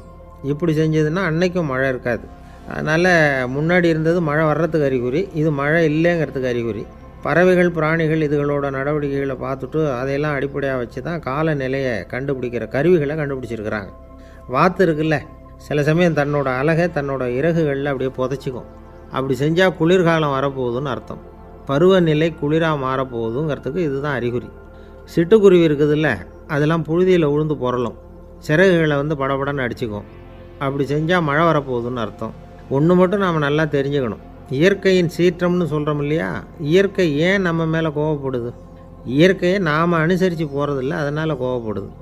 காடுகளை அழிக்கக்கூடாது, விலங்குகளை கொல்லக்கூடாது, இயற்கை ஏற்படுத்தி வச்சுருக்கிற சமநிலையை கெடுக்கக்கூடாது. அதை புரிஞ்சுக்கிட்டு வாழ்ந்தோம்னா பூமியை நடுங்காது, நாமளும் நடுங்க வேண்டிய அவசியம் இருக்காது. ஒருத்தர் இருந்தார், சாராய கடைக்கு போனாராம், நிறைய சாப்பிட்டார். அப்புறம் சொன்னார், இது ரொம்ப அற்புதமான சரக்கு போல் இருக்குது, உள்ளே போன உடனே இந்த பூமியே நடுங்கிறது மாதிரி இருக்குது எனக்கு அப்படின்னாராம். இதுக்கு கடைக்காரர் சொல்லியிருக்கார், நீங்கள் சாப்பிட்டது வெறும் பச்சை தண்ணி தாங்க, இப்போ ஏற்பட்டிருக்கிறது நிஜம் பூமி அதிர்ச்சி அப்படின்னாராம். ஒரு ஊரில் ஒரு ராஜா இருந்தார். அந்த ராஜாவுக்கு ஒரு மந்திரி. ராஜா ரொம்ப நியாயமானவர், நேர்மையானவர், கண்டிப்பானவர். தப்பு செய்கிறது யாராக இருந்தாலும் தண்டனை கொடுப்பார். வேண்டியவங்களுக்கு ஒரு நியாயம், வேண்டாதவங்களுக்கு ஒரு நியாயங்கிறதெல்லாம் அவர்கிட்ட கிடையாது. ஒரு சமயம் அரசவையில் அந்த அமைச்சரே வந்து விதிமுறைகளுக்கு புறம்பாக ஏதோ நடந்துகிட்டு இருக்கார். மன்னருக்கு கோபம் வந்துட்டுது. உடனே அந்த அமைச்சரை கிட்டத்தில் கூப்பிட்டு அவர் கன்னத்தில் ஓங்கி ஒரு அறை கொடுத்துட்டாராம். உடனே அந்த அமைச்சர் என்ன பண்ணார் தெரியுமா, நேராக போனார், அங்கே நின்றுக்கிட்டு இருந்த இன்னொருத்தர் கன்னத்தில் ஓங்கி அரைஞ்சார். அறை வாங்கினவர் திகைச்சு போயிட்டார். இவர் ஏன் நம்மளை வந்து அரைகிறார் அப்படின்னு யோசனை பண்ணார். மன்னரும் திகைச்சு போயிட்டார். நாம் இவர் அரைஞ்சா அதுக்காக இவர் போய் இன்னொருத்தரை அரையணுமா அப்படின்னு யோசனை பண்ணார். இவருக்கு என்ன பைத்தியமானு கூட நினைக்க ஆரம்பிச்சிட்டார். ஆனால் என்ன ஆச்சுன்னா, அப்புறம் அமைச்சர் அவர் கவனிச்சிக்கிட்டு இருந்தாரா, அவர் இன்னொருத்தர் அரைஞ்சார் இல்லையா, அந்த அறை வாங்கின ஆசாமியை பார்த்து கத்திக்கிட்டு இருந்தார். யார்? அமைச்சர். ஏன்பா என்கிட்ட அறையை வாங்கிக்கிட்டு இப்படி விவரம் இல்லாமல் நின்றுட்டு இருக்கிறிய, நான் உனக்கு கொடுத்ததை நீ வேறு யாருக்கிட்டையாவது கொடுத்துரு அப்படின்னார். உடனே அந்த ஆள் பார்த்தான், தனக்கு அடுத்தபடியாக நின்றுக்கிட்டு இருந்தவனை ஓங்கி ஒரு அறை அரைஞ்சான். அவன் கன்னத்தை தடவிட்டே யோசனை பண்ணான். இது ஏதோ புரிஞ்சுக்கிட்ட மாதிரி அடுத்தாப்பில் நின்றுக்கிட்டு இருந்தவனை அரைஞ்சான். இப்படி இந்த அறை வந்து மாறி மாறி போய்கிட்டே இருக்குது. ஊர் பூரா பிரயாணம் பண்ண ஆரம்பிச்சுட்டுது. அன்னைக்கு ராத்திரி அந்த ராஜா படுக்கிறதுக்காக போனார். அந்த நேரம் பார்த்து அவர் கன்னத்தில் பலார்னு ஒரு அறை விழுந்தது. நம்மளே அரையிறது யார் அப்படின்னு அதிர்ச்சியோட மன்னர் திரும்பி பார்க்குறாரு. அரைஞ்சது அவரோட மனைவி. என்னாச்சு உனக்குன்னு கத்துனார் ராஜா. உங்களுக்கு தெரியாதா, ஊர் பூரா ஒருத்தர் மாற்றி ஒருத்தர் மூலமாக இந்த அறை வந்து பிரயாணம் பண்ணிட்டு வருது அப்படின்னாங்க அந்த அம்மா. அப்படின்னா ஆரம்பித்த இடத்துக்கே வந்துட்டுதா அப்படின்னாராம் மன்னர். என்ன சொல்கிறீங்கன்னு கேட்டிருக்காங்க. இவர் விவரத்தை சொன்னாராம். அப்படின்னா நீங்கள் ஆரம்பித்து வச்ச இந்த விளையாட்டை நான் முடிச்சு வச்சுட்டேன் அப்படின்னாங்களாம் அந்த அம்மா. மறுநாள் காலை மறுபடியும் அரசவை கூடிச்சு அந்த அமைச்சர் மன்னரை பார்த்து கேட்டார், என்ன மகாராஜா, என்கிட்ட கொடுத்ததை திருப்பி வாங்கிட்டீங்களா அப்படின்னாராம். இப்படி நடக்கும்னு நான் எதிர்பார்க்கவே இல்லைன்னார் மன்னர். ஆனால் நான் எதிர்பார்த்தேன், அது எங்கே போயிட போகுது, ஊர் பூரா சுற்றி கடைசியில் உங்ககிட்ட தான் வந்து சேரும் அப்படிங்கிறது எனக்கு தெரியும் அப்படின்னார் அமைச்சர். இந்த கதை வேடிக்கையாக இருந்தால் கூட இதில் உள்ள கருத்து முக்கியமானது. இந்த உலகத்தில் பல கருத்துக்கள் இப்படி தான் மாறி மாறி சுற்றி வந்துக்கிட்டே இருக்குது. நம்மால் ஒருத்தன் தன்னுடைய நண்பன் ஒருத்தனை கடத்தெருவில் பார்த்தான். உடனே ஓடி போய் பலார்னு ஒரு அறை கொடுத்தானான். அவன் கண்ணத்தை தடவிட்டு ஏன்டா என்ன அரைஞ்சேன்னு கேட்டிருக்கான். நீ ஏன்டா என்ன முட்டாள்னு என் மனைவிட்ட போய் சொன்னேன் அப்படின்ட்டுருக்கான் அவன். உன்னை ஒரு முட்டாள்னு சொன்னதுக்காகவா நீ என்ன அரைஞ்ச அப்படின்னு கேட்டிருக்கான் இவன். டேய், நான் அதுக்காக அறையலப்பா, அது ஒரு பெரிய ரகசியம் நான் முட்டாளுங்கிறது. அந்த ரகசியத்தை நீ ஏன் எங்கள் வீட்டில் போய் சொன்னேன், அதுக்காக தான் அரைஞ்சேன் அப்படின்னு நானும் அவன். பக்தின்னு சொல்கிறோம் இல்லையா, அது 3 வகைப்படும் அப்படிங்கிறார் ஒரு பெரியவர். அது என்ன 3 வகைன்னா, தெய்வ பக்தி, அடியார்கள் பக்தி, குரு பக்தி. அடியார் பக்தியை விட தெய்வ பக்தியை விட குரு பக்தி தான் ரொம்பவும் சிறந்ததுங்கிறார் அவர். தெய்வத்துக்கிட்ட செஞ்ச பாவம் குருநாதர்கிட்ட தீர்ந்துருமா, குருநாதர்கிட்ட செஞ்ச பாவம் தெய்வத்துக்கிட்ட போனாலும் தீராதான். இப்படி பெரியவங்களாம் சொல்லி வச்சுருக்கிறாங்க. ஒரு காடு, அங்கே அயோத தௌமியர் அப்படின்னு ஒரு தபோதனர். அவர் பல மாணவர்களை ஒன்றா சேர்த்து ஒரு குருகுலம் நடத்திக்கிட்டு இருக்கிறார். பல தரப்பட்டவங்க பல திறப்பட்டவங்க மாணவர்கள் அதில் சேர்ந்து படிச்சுக்கிட்டு இருக்கிறாங்க. பாஞ்சால ராஜகுமாரன் ஒருத்தனும் அந்த குருகுலத்தில் சேர்ந்து படிச்சுக்கிட்டு இருக்கிறான். அவன் பேர் ஆருணி. பெரிய இடத்து புள்ள, இருந்தாலும் படுப்பில் ரொம்ப கெட்டிக்காரனாக இருந்தான். அவன் தான் அங்கே முதல் மாணவன். ஒரு நாள் குருநாதர் அந்த அரசகுமாரனை கூப்பிட்டார். நம்ம குருகுலத்துக்கு சொந்தமான வயலில் தண்ணீர் பெருகி வெள்ளம் பயிரை அழிக்குதான், அதனால் நீ போய் மடையை அடைச்சிட்டு வந்துடும் அப்படின்னார். அந்த அரசகுமாரன் உடனே புறப்பட்டான். குருநாதர் சொல்லிட்டார்ல, உடனே புறப்பட்டான். நான் பெரிய இடத்து பிள்ளையாச்சே, ராஜகுமாரனாச்சே, ரொம்ப செல்வாக்கூட வளர்ந்தவனாச்சே, நான் போய் வயலில் இறங்கி வேலை செய்கிறதா அப்படின்னுலாம் அவன் நினைக்கல. குருநாதர் கட்டளையை நிறைவேற்ற வேண்டியது நம்ம கடமை அப்படின்னு நினச்சான். உடனே ஒரு மண்வெட்டியை தூக்கி தோளில் வச்சுக்கிட்டு புறப்பட்டு போயிட்டான். வயலுக்கு போனான். பார்த்தான், தண்ணி கரையை உடச்சிக்கிட்டு வயலுக்குள்ளே ஏகமாக பாஞ்சிக்கிட்டு இருக்குது. இவன் மண்வெட்டியால் களிமண்ணை புல்லோடு சேர்த்து புல் பற்ற மாதிரி வெட்டி வெட்டி போட்டான். இருந்தாலும் மடையை அடைக்க முடியல. தண்ணி அதை மீறி வந்துக்கிட்டே இருக்குது. தண்ணி வேகமாக வயலுக்குள்ளே போய்கிட்டே இருக்குது. போடுற பத்தையெல்லாம் கரைஞ்சி கரைஞ்சி போயிட்டுருக்கு. இருந்தாலும் இவன் தன்னுடைய முயற்சியை கைவிடலை. வெட்டி வெட்டி போட்டுக்கிட்டே இருக்கிறான். காலையில் அங்கே போனவன் சாயந்தரம் வரைக்கும் இப்படி செஞ்சுக்கிட்டு இருக்கிறான். உடம்பும் மனசும் ரொம்பவும் சோர்ந்து போச்சு. இருந்தாலும் குருநாதர் இட்ட கட்டளையை நிறைவேற்றாமல் இருக்கிறோமேங்கிற ஒரு குறை அவனுக்கு இருக்குது. குரு கட்டளையை நிறைவேற்றாத நான் இன்னமும் இருக்கணுமா அப்படின்னு யோசனை பண்ண ஆரம்பிச்சிட்டான். என்ன செய்யலாம்னு பார்த்தான். நம்ம குருநாதர் இட்ட பணிக்காக இந்த உடம்பையே தியாகம் பண்ணலாம் அப்படின்னு முடிவு பண்ணான். தண்ணி பாயுதில் அதுக்கு குறுக்க விழுந்து அப்படியே மடையை அடைச்சிக்கிட்டு அப்படியே படுத்துட்டான். இது மற்றவங்களுக்கு தெரியாது. அன்னைக்கு ராத்திரி ஒரு விளக்கு முன்னாடி உட்காந்து குருநாதர் பிள்ளைங்களுக்கு பாடம் சொல்லி கொடுத்துக்கிட்டு இருக்கிறார். வரிசையில் இருக்கக்கூடிய ராஜகுமாரனை காணலை. நம்ம ஆருணி எங்கே போனா அப்படின்னு சொல்லி மற்ற மாணவர்களை விசாரித்தார். இப்போ அவங்க சொன்னாங்க, சுவாமி, அவன் காலையில் வயலுக்கு மடையை அடைக்கிறதுக்காக போனான், நீங்கள் தான் போக சொன்னீங்க, இன்னும் திரும்பி வரல அப்படின்னு அவர் பையன். குருநாதர் உடனே ஒரு தீவெட்டி எடுத்துக்கிட்டு மாணவர்களை அழைச்சிக்கிட்டு வயலுக்கு போனார். அங்கே போய் பார்த்தா ஆளை காணும். ஆருணி ஆருணின்னு சொல்லி சத்தம் போட்டு கூப்பிட்டு பார்க்குறார். நான் இங்கே இருக்கேன் குருநாதா அப்படின்னு காலுக்கு அடியிலேருந்து ஒரு சத்தம் வருது. குனிஞ்சு பார்த்தா அவன் மடையில் படுத்துருக்குறான். என்னப்பா இதுன்னார். காலையிலேருந்து இந்த மடையை அடைச்சி பார்த்தேன் சுவாமி, முடியல, அதனால் இப்படி குறுக்க படுத்துட்டேன். என்னை தாண்டறதுக்கு பயந்து போய் தண்ணியை தேங்கி நின்றுட்டுது அப்படின்னா. அவனுடைய குரு பக்தியையும் அவனை தாண்டறதுக்கு அஞ்சு நிற்கிற தண்ணி தேக்கத்தையும் பார்த்துட்டு எல்லாரும் ரொம்ப ஆச்சரியப்பட்டு போயிட்டாங்களாம். ஆருணி எழுந்திரிச்சு வா அப்படின்னு கூப்பிட்டாரான் குருநாதர். அவன் தண்ணீரை பொழந்துக்கிட்டு எழுந்திரிச்சு வந்தானான். அதனால் அவனுக்கு உத்தாலகன் அப்படின்னு ஒரு பேர். உத்தாலகன்னா தண்ணீரை பிளந்தவன் அர்த்தம். அந்த உத்தாலகன் மாதிரி இந்த காலத்து மாணவர்களுக்கும் குரு பக்தி வேணும் அப்படின்னு சொன்னோம் ஒரு பள்ளிக்கூடத்தில். உடனே நிறைய மாணவர்கள் எழுந்திரிச்சு நின்னாங்க. சார், நீங்கள் எங்களை இன்னமும் சரியாக புரிஞ்சுக்கலன்னு நினைக்கிறோம். அன்னைக்காவது ஒருத்தன் அப்படி இருந்தான், இன்றைக்கி ஏகப்பட்ட உத்தாலகர்கள் இருக்கிறோம். எங்கள் வாத்தியார் கட்டளை இட்டால் இப்போவே அது மாதிரி வயலுக்கு போய் மடையில் குறுக்கப்படுத்துக்கிறதுக்கு இந்த வகுப்பில் உள்ள அத்தனை பேரும் தயாராக இருக்கிறோம் அப்படின்னாங்க. அப்படியா அப்படின்னு சொல்லி கேட்டோம் ரொம்ப சந்தோஷமாக. ஒருத்தன் ரொம்ப அடக்கமாக எழுந்திரிச்சான். அப்புறம் சொன்னான், ஆமாம் சார், வகுப்பில் இவர் நடத்துகிற பாடத்தை கேட்டுக்கிட்டு இருக்கிறத விட பேசாமல் போய் மடையில் படுத்து விடுறது ஒன்றும் கஷ்டமான காரியமாக இருக்காது. அதனால தான் எல்லாரும் அங்கே போகிறேன்னு சொல்கிறோம் அப்படிங்கிறான். ஒரு இலக்கிய கூட்டம் ஏற்பாடு பண்ணியிருக்கிறோம், நீங்கள் அவசியம் அதில் பேசணும் அப்படின்னு கேட்டுக்கிட்டார் ஒருத்தர். வேணாங்க, 4 பேருக்கு முன்னாடி நிற்கிறதுனா எனக்கு ரொம்ப கூச்சமாக இருக்கும் அப்படின்னாரு இவர். ஏன் சார் இன்னமும் குழந்த மாதிரி கூச்சப்படுறீங்களே அப்படின்னார் அவர் ஒரு மாதிரியாக சமாளித்து அனுப்பி வச்சுட்டு அதுக்கப்புறம் அதை பற்றி இவர் யோசித்து பார்த்துருக்கார். சில நிபுணர்கள் எழுதியிருக்கிறத படித்தும் பார்த்துருக்கிறார். மனோதத்துவ நிபுணர்கள் என்ன சொல்கிறாங்க தெரியுமா? 10லேருந்து 20% குழந்தைகள் பிறக்கிறப்பவே கூச்ச சுபாவம் கொண்டதாக தான் இருக்குதான். ஒரு தாத்தா தன்னோட பேர பிள்ளைய ஆசையாக கூப்பிடுறார் விளையாட்டு காட்ட, அதை அழுதுகிட்டு ஓடி போகுது. ஒரு அம்மா தன்னோட பிள்ளைய பள்ளிக்கூடத்தில் சேர்க்கறதுக்காக கூப்பிட்டுக்கிட்டு போகிறாங்க. அந்த பிள்ளை அம்மாவோட முந்தானையில் ஒளிஞ்சிக்கிட்டு வெளில வரமாட்டேங்குது. இவங்களெல்லாம் எப்படி சமாளிக்கிறது? குழந்தைகளோட கூச்ச சுபாவத்தை போக்குறது எப்படி? இதுக்கு நிபுணர்கள் சில யோசனைகளை சொல்லியிருக்கிறாங்க. மற்றவங்களுக்கு முன்னாடி என் பையனுக்கு கூச்சம் ரொம்ப அதிகம் சார், மற்றவங்க பார்த்தா ரொம்ப வெக்கப்படுறான், இப்படி சொல்கிற அப்பாக்கள் உண்டு. என் பையன் புது மனுஷாலை பார்த்தா அட்டையாக ஒட்டிக்குவான் சார் அப்படின்னு சொல்கிற அப்பாக்களும் உண்டு. இப்படிலாம் குழந்தைகளுக்கு முத்திரை குத்துறது ரொம்ப தப்பான். புதுசாக யாராவது வீட்டுக்கு வந்தால் குழந்தை தானாக தன்னோட கூச்சத்தையும் பயத்தையும் போக்கிக்கிட்டு சகஜமாக மாறி வர்றதுக்கு வாய்ப்பு கொடுக்கணுமா. ஒரு கூட்டத்துக்கோ அல்லது சொந்தக்காரங்க கல்யாணத்துக்கோ குழந்தைய அழைச்சிட்டு போகிறீங்க, அங்கே போய் கட்டாயப்படுத்தி குழந்தைய மற்றவங்க கிட்ட பேச சொல்லக்கூடாது.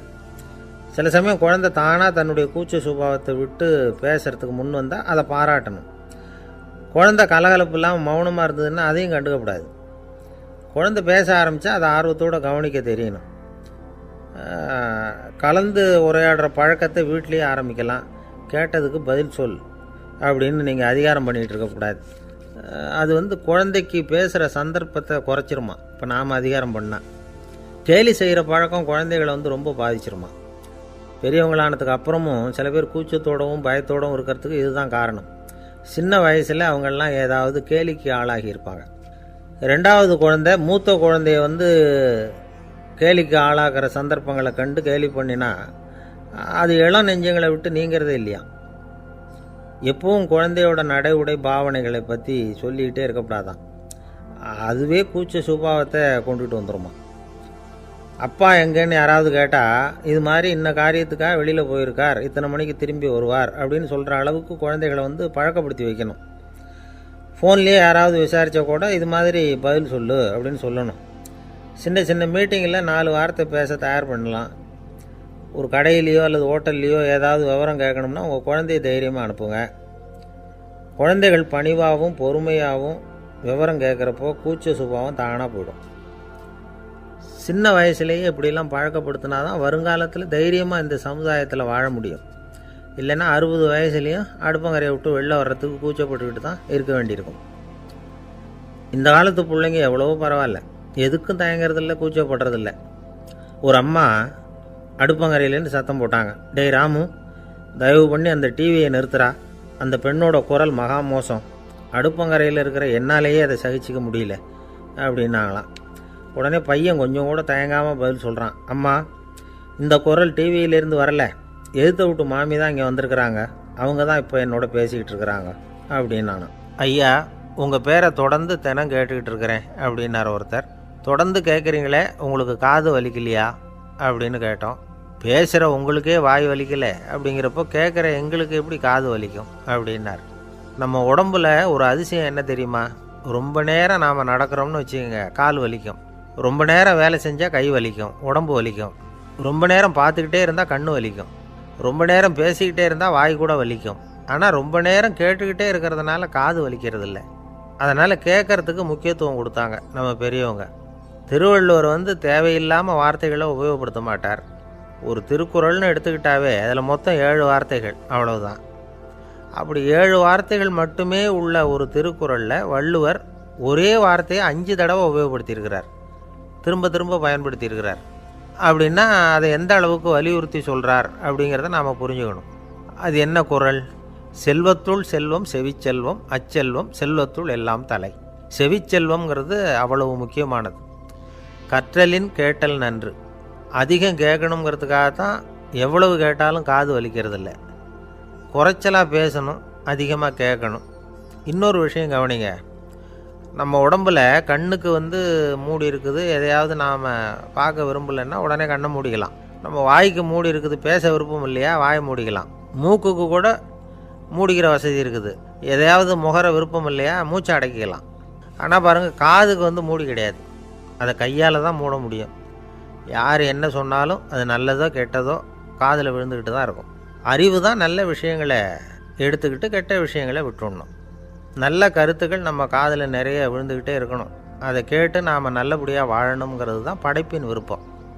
ஆன்மீகவாதிகள் கூட ஒன்று சொல்லுவாங்க, அதாவது ஆன்மீக பாதையில் நீங்கள் முன்னேறணும்னா முதல்ல சிரவணம் செய்யணும்பாங்க.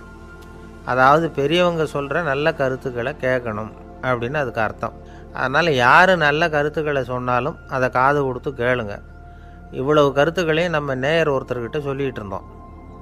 அவரும் சரி சரின்னு தலையாடிக்கிட்டே இருந்தார். அப்புறம் சொன்னார், நீங்கள் சொல்கிறது சரி தான் சார், காதுக்கு மூடி இல்லைங்கிறது ரொம்ப சரி. அதனால தான் உங்கள் தகவல் கூட நாங்கள் விரும்புகிறோமோ இல்லையோ தினம் காதில் விழுந்துக்கிட்டு இருக்குது அப்படின்னார். எங்களுக்கு ரொம்ப பெருமையாக இருந்தது. அப்படியா அப்படின்னோம். ஆனாலும் என்ன மாதிரி சில பேர் நீங்கள் தகவல் சொல்கிற சமயத்தில் காதில் மூடி இல்லையேன்னு சொல்லி கவலைப்படுறதில்ல சார் அப்படின்னார். ஏன்னு கேட்டோம். காதை மூடுறதுக்கு தானே வசதி இல்லை, ரேடியோவை மூடுறதுக்கு வசதி இருக்குதுல்ல, அதனால் டக்குன்னு அதை மூடி வச்சுருவோம் அப்படின்னார். வங்க நாவலாசிரியர் சரத் சந்திரர் ஒரு நண்பர் அவர்கிட்ட வந்தார். வழக்கமாக எல்லா எழுத்தாளர்கள்கிட்டையும் கேட்குற ஒரு கேள்வியை கேட்டார். நீங்கள் எழுத்துத்துறைக்கு வந்தது எப்படி? இதுதான் கேள்வி. அதை தெரிஞ்சு என்ன பிரயோஜனம்னார் சரத் சந்திரர். சும்மா சொல்லுங்களேன், தெரிஞ்சுக்கிறேன் அப்படின்னார் வந்தவர். சரி சொல்கிறேன்னு ஆரம்பித்தார். நான் ரங்கூனில் வேலை பார்த்துக்கிட்டு இருந்தேன். சம்பளம் பத்தில், வேலையும் பார்த்துக்கிட்டு ஒரு பலசரக்கு கடை வைக்கலாம்னு நினச்சேன். என்னால் மளிகை கடை வச்சு சரியாக நடத்த முடியுமாங்கிற சந்தேகம் என் மனைவிக்கு. அதை சோதனை பண்ணி பார்க்கணுங்கிறதுக்காக சில பொருள்களின் அளவு, அதோட விலை, இப்படி சிலதை சொல்லி எல்லாத்தையும் மனக்கணக்காக கூட்டி போட சொன்னாங்க. என்னால் சரியாக கூட்டி சொல்ல முடியல. உங்களால் மளிகை கடை நடத்த முடியாதுன்னு சொல்லிவிட்டாங்க. உடனே என்ன பண்ணுறது, வேறு வழி இல்லை, கதை எழுத ஆரம்பிச்சிட்டேன் அப்படின்னார்.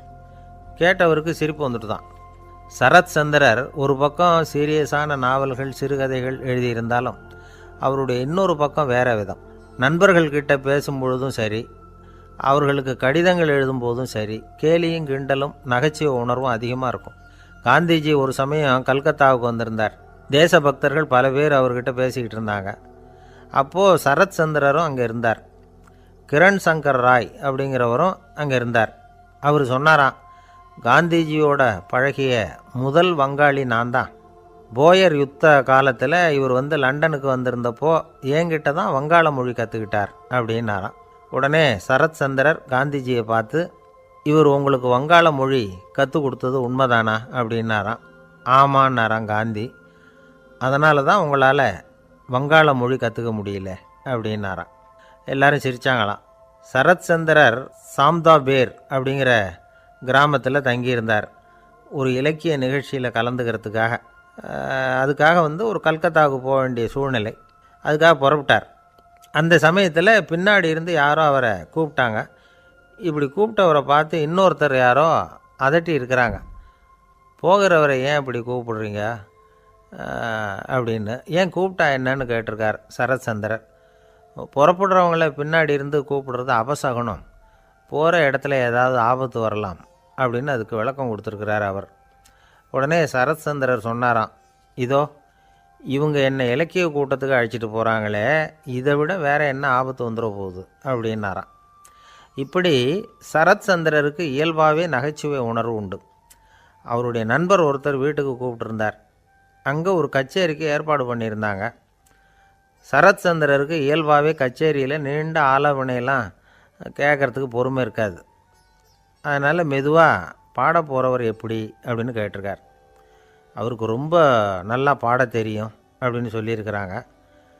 அதுக்கு சரத் சந்திரர், பாட தெரியுங்கிறது சரி, பாட்டை நிறுத்த தெரியுமா அதை சொல்லுங்கள் முதல்ல அப்படின்னாராம். கங்கை கரை தோட்டம், பக்கத்தில் ஒரு ஆசிரமம், அங்கே ஒரு பெரியவர் தங்கியிருக்கிறார். அவர் தான் ராமகிருஷ்ண பரமஹம்சர். அந்த ஆசிரமம் இருந்த இடம் கரக்பூர். வங்காளத்தில் பொதுவாக எல்லோரும் மீன் சாப்பிட்றது உண்டு. கங்கையில் குளிச்சுட்டு கையில் ஒரு மீனோடு வர்றது வழக்கம். இவர் இருக்கிற இடத்துக்கு கங்கையில் படகு வழியாக வரணும். அப்படி தான் எல்லோரும் வருவாங்க. வர்றவங்கள ஒன்று கூட்டி ஆன்மீக விஷயங்களை பற்றி பேசிக்கிட்டு இருப்பார். ஒவ்வொரு நாள் ஒவ்வொருத்தர் நகரத்துக்கு போகணும். வரும்பொழுது மீன் கொண்டுக்கிட்டு வரணும். அதுக்கு ஒரு அட்டவணையே உண்டு ஆசிரமத்தில். அது பிரகாரம் ஒரு நாள் சுவாமி யோகானந்தர் படகில் போனார். படகை செலுத்தினவங்க ராமகிருஷ்ணரையும் சுவாமி யோகானந்தரையும் மற்றவங்களையும் பித்தர்கள் அப்படின்னு சொல்லி ஏளனமாக பேசினாங்க. அவங்க என்ன பைத்தியம் பிடிச்சவங்க அப்படிங்கிறது மாதிரி. சுவாமி யோகானந்தருக்கு ரொம்ப மென்மையான இதயம். இவங்க இப்படி கண்ணாபின்னான்னு பேசுகிறத பார்த்தா மீனை வாங்கிட்டு திரும்புகிறப்போ என்ன நடக்குமோ அப்படிங்கிற பயம் வேறு வந்துட்டுது அவருக்கு. அவ்வளவு மென்மையானவர். இதை தெரிஞ்சுக்கிட்ட ராமகிருஷ்ணர், யோகானந்தா இங்கே வா அப்படின்னு கூப்பிட்டார். இவர் கண்ணீரை தொடச்சிக்கிட்டே கிட்ட போனார். சொன்னார், ஐயா, படகு ஓட்டுறவங்க உங்களை பற்றி மோசமாக பேசுகிறாங்க. என்ன திட்டினா பரவாயில்ல, ஆனால் உங்களை அவங்க திட்டுறாங்க. அதை என்னால் தாங்கிக்க முடியல அப்படின்னார். இதை கேட்டதும் ராமகிருஷ்ணருக்கு கோபம் வந்துட்டு தான். என்னது, உன்னுடைய குருவை பற்றி அவங்க மோசமாக பேசும்பொழுது நீ சும்மா இருந்தியா? வெளியில் போ அப்படின்னு விட்டார். குரு நிந்தனை செய்கிறப்போ அதை கேட்டுக்கிட்டு சும்மா இருக்கலாமா? குரு நிந்தனையை கேட்டால் பாவம் இல்லையா? என்னை தூற்றும் போது அவங்க பாவம் செய்கிறாங்க. அதை கேட்டுக்கிட்டு நீ சும்மா இருந்தால் நீயும் பாவம் செய்கிற அப்படின்னாராம். அடுத்த நாள் சுவாமி நிரஞ்சனானந்தர் போக வேண்டிய நாள். இவர் படகுல போகும்பொழுதும் அதே மாதிரி நடந்து தான். அவங்க மோசமாக பேச ஆரம்பித்தாங்க, திட்ட ஆரம்பித்தாங்க. அப்படி கேலி பண்ண ஒருத்தனை இவர் என்ன பண்ணார், பலார்னு கன்னத்தில் அரைஞ்சிட்டார். இன்னொருத்தனை கங்கையில் தூக்கி எறியறதுக்கும் தயாராகிட்டார். அதுக்கப்புறம் அவங்க யாரும் வாயை திறக்கலை. மீன் வாங்கிட்டு வர்றப்பவும் படகுல ஒரே அமைதி. அவ்வளவு பயம் அவங்களுக்கு. ராமகிருஷ்ணர் கூப்பிட்டு விசாரித்தார் என்ன நடந்ததுன்னு. இவர் சொன்னார், அவர் யோகானந்தா போகும்பொழுது என்ன நடந்ததோ அப்படியே தான் இப்போவும் நடந்தது. குரு நிந்தனை செய்கிறத கேட்டுக்கிட்டு நான் சும்மா இருப்பேனா? ஒருத்தனை அப்படியே அரைஞ்சுட்டேன், இன்னொருத்தனை ஆற்றுல தூக்கி போட்டுருவேன்னு பயமுறுத்தினேன், அவ்வளவுதான் அப்படின்னாராம். இப்போவும் ராமகிருஷ்ணருக்கு கோபம் வந்துட்டு தான். என்ன இது, அணியறது காஷாயம், இருக்கிறது ஆசிரமம், உனக்கு இவ்வளவு கோபம் வந்ததுன்னா அப்புறம் என்னத்துக்கு ஆசிரமத்தில் இருக்கணும்? பிரம்மச்சாரி எப்பவும் அமைதியாக இருக்கணும் அப்படின்னு அறிவுரை சொன்னாராம் ராமகிருஷ்ணர். அப்போ இவர் கேட்டாராம், ஏங்க அவருக்கு ஒரு விதமான அறிவுரை சொன்னீங்க, எனக்கு வேறு விதமாக அறிவுரை சொல்கிறீங்க, இதில் எது உண்மை அப்படின்னு கேட்டிருக்கார். இதுக்கு ராமகிருஷ்ணர் சொன்ன பதில் என்னென்னா, அட அசடே, சக்கரத்தில் காற்று அதிகமாக இருந்தால் குறைக்கணும், குறைச்சலாக இருந்தால் கூட்டணும். அவன் சாது, அவனுக்கு அதிக உணர்ச்சி தேவை, உனக்கு படபடப்பு அதிகம், உனக்கு பொறுமை தேவை அப்படின்னாராம். இதில் உள்ள கருத்து என்னென்னா, கல்விங்கிறது எப்படின்னா அதை சூழ்நிலைக்கு தகுந்த மாதிரி கற்பிக்கணும். எல்லாருக்கும் ஒரே மாதிரி கற்பிக்கக்கூடாது. கேட்குற ஒரு தகுதி, புரிஞ்சுக்கிற திறமை, இதை பொறுத்து கல்வி அமையணும். ஆரம்ப காலத்தில் ஒரு குரு, அப்போ ஒரு சீடன் இருந்தான். அது வேடிக்கையான குரு, வேடிக்கையான சீடன். ஒரு ஆசிரமம். ஒரு நாள் ஒருத்தன் அவசரமாக அந்த குருவை தேடி வந்திருக்கிறான். என்ன விஷயம்னு விசாரித்தார் குரு. உங்கள் சீடர் என்னை அடிச்சுட்டார் அப்படின்னு புகார் பண்ணானா அந்த ஆள். குரு சீடனை கூப்பிட்டார். அடிச்சியா இந்த ஆளை அப்படின்னு கேட்டாரான். ஆமான் இருக்கான் சீடன்.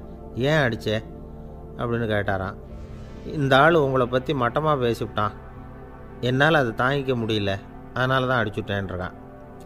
அப்படி என்ன பேசினான் அப்படின்னு கேட்டாரான். உன்னுடைய குருநாதர் இப்போல்லாம் அர்த்தமில்லாமல் பேச ஆரம்பிச்சுட்டார் அப்படின்னு சொல்லிவிட்டான், அதனால தான் அடிச்சுட்டேன் அப்படின்னானா. அதுக்காக அடித்தே அப்படின்னாரான். நான் அதுக்காக அடிக்கலை குருவே, இப்போல்லாம் நீங்கள் அர்த்தம் இல்லாமல் பேசுகிறதாக அவன் சொல்கிறான், அப்படின்னா இதுவரைக்கும் நீங்கள் அர்த்தத்தோடு பேசினதாகத்தானே அர்த்தம், அது தப்பு தானே, அதனால தான் அடித்தேன் அப்படின்னானா. ஒரு பெரியவர் உட்கார்ந்துருக்கிறார். அவரை சுற்றி அவருடைய தோழர்கள் உட்காந்துருக்கிறாங்க. ஏதோ ஒரு முக்கியமான செய்தியை அவர் அவங்களுக்கு சொல்லிகிட்டு இருக்கிறார். அவங்களும் ஆர்வமாக கேட்டுக்கிட்டு இருக்கிறாங்க.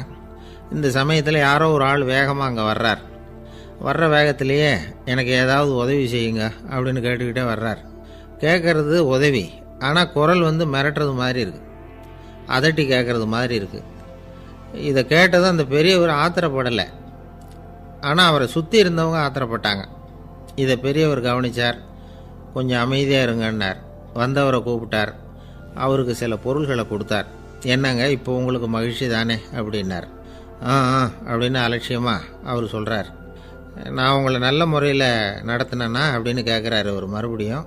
அதெல்லாம் ஒன்றும் இல்லை அப்படின்னு சொல்லி அவர் சொல்லிகிட்டு இருக்கிறாரு. குரலில் கடுமை குறையில. சுற்றி இருந்தவங்களால் இதை பொறுத்துக்க முடியல. கோபத்தோடு அவரை நோக்கி நெருங்க ஆரம்பித்தாங்க. பெரியவர் அவங்களையெல்லாம் தடுத்து நிறுத்தினார். வந்தவரை வாங்க என்னோட அப்படின்னு சொல்லி அழைச்சிட்டு போனார். வீட்டுக்கு போனார். அங்கே போனதும் இன்னும் சில பொருள்களை எடுத்து அவர்கிட்ட கொடுத்தார்.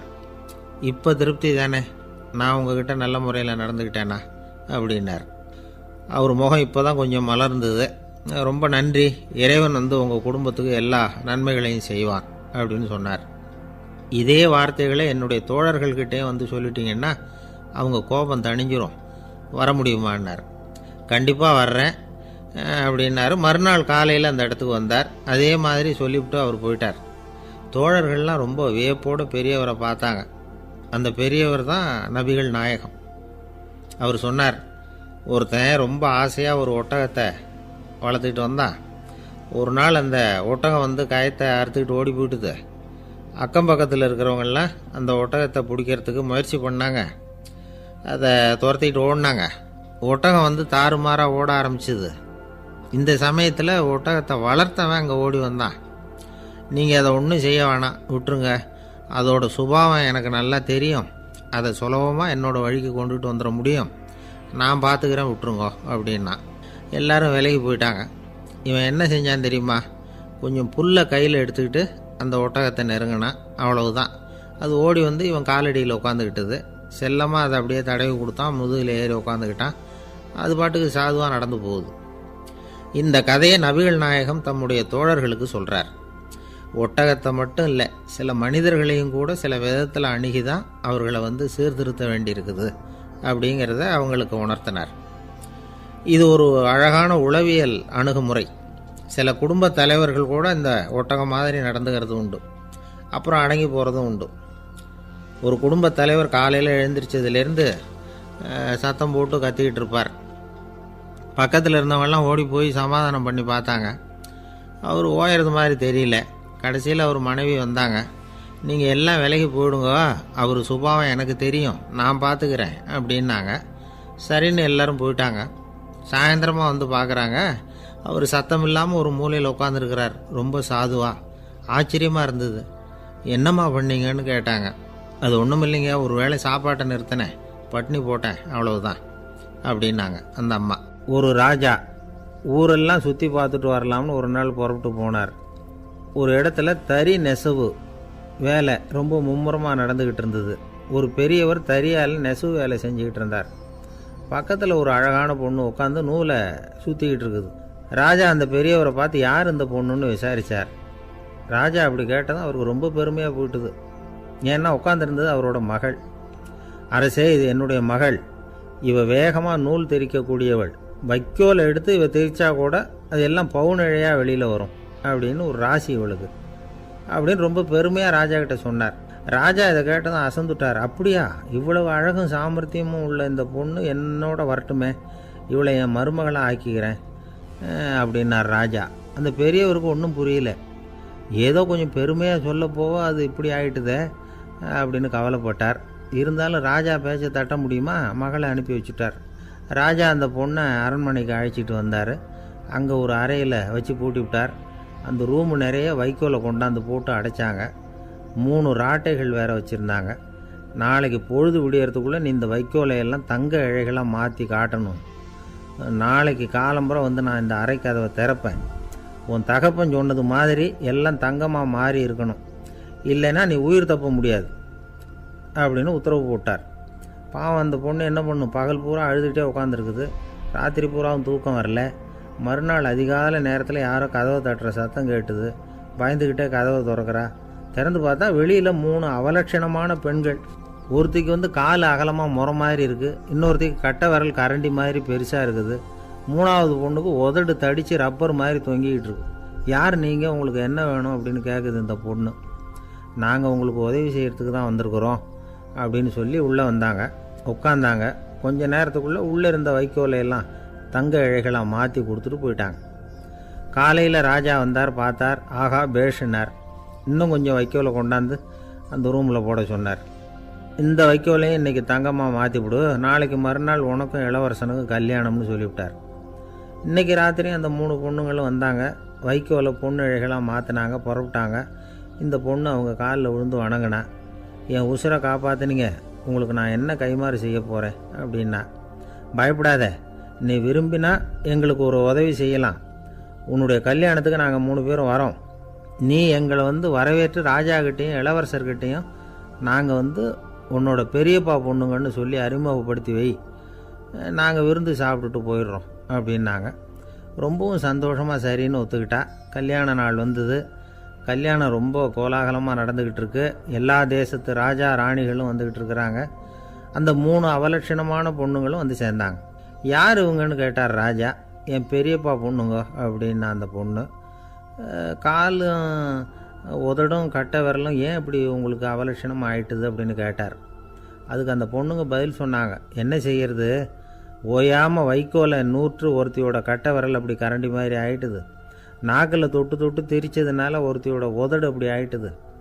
காலால் கட்டையை அழுத்தி அழுத்தி தறி போட்டதுனால இன்னொருத்தையோட கால் அப்படி ஆயிட்டுது. உங்கள் மருமகளாக வந்திருக்கிற இந்த பொண்ணு அந்த 3ஐயுமே செய்ய தெரிஞ்சவ தான். என்ன ஆக போதும் இன்னும் கொஞ்ச நாளில் அப்படின்னாங்க. அவ்வளவுதான். ராஜா பயந்துட்டார். அம்மா, இன்னையிலேருந்து நீ இளவரசனின் மனைவி.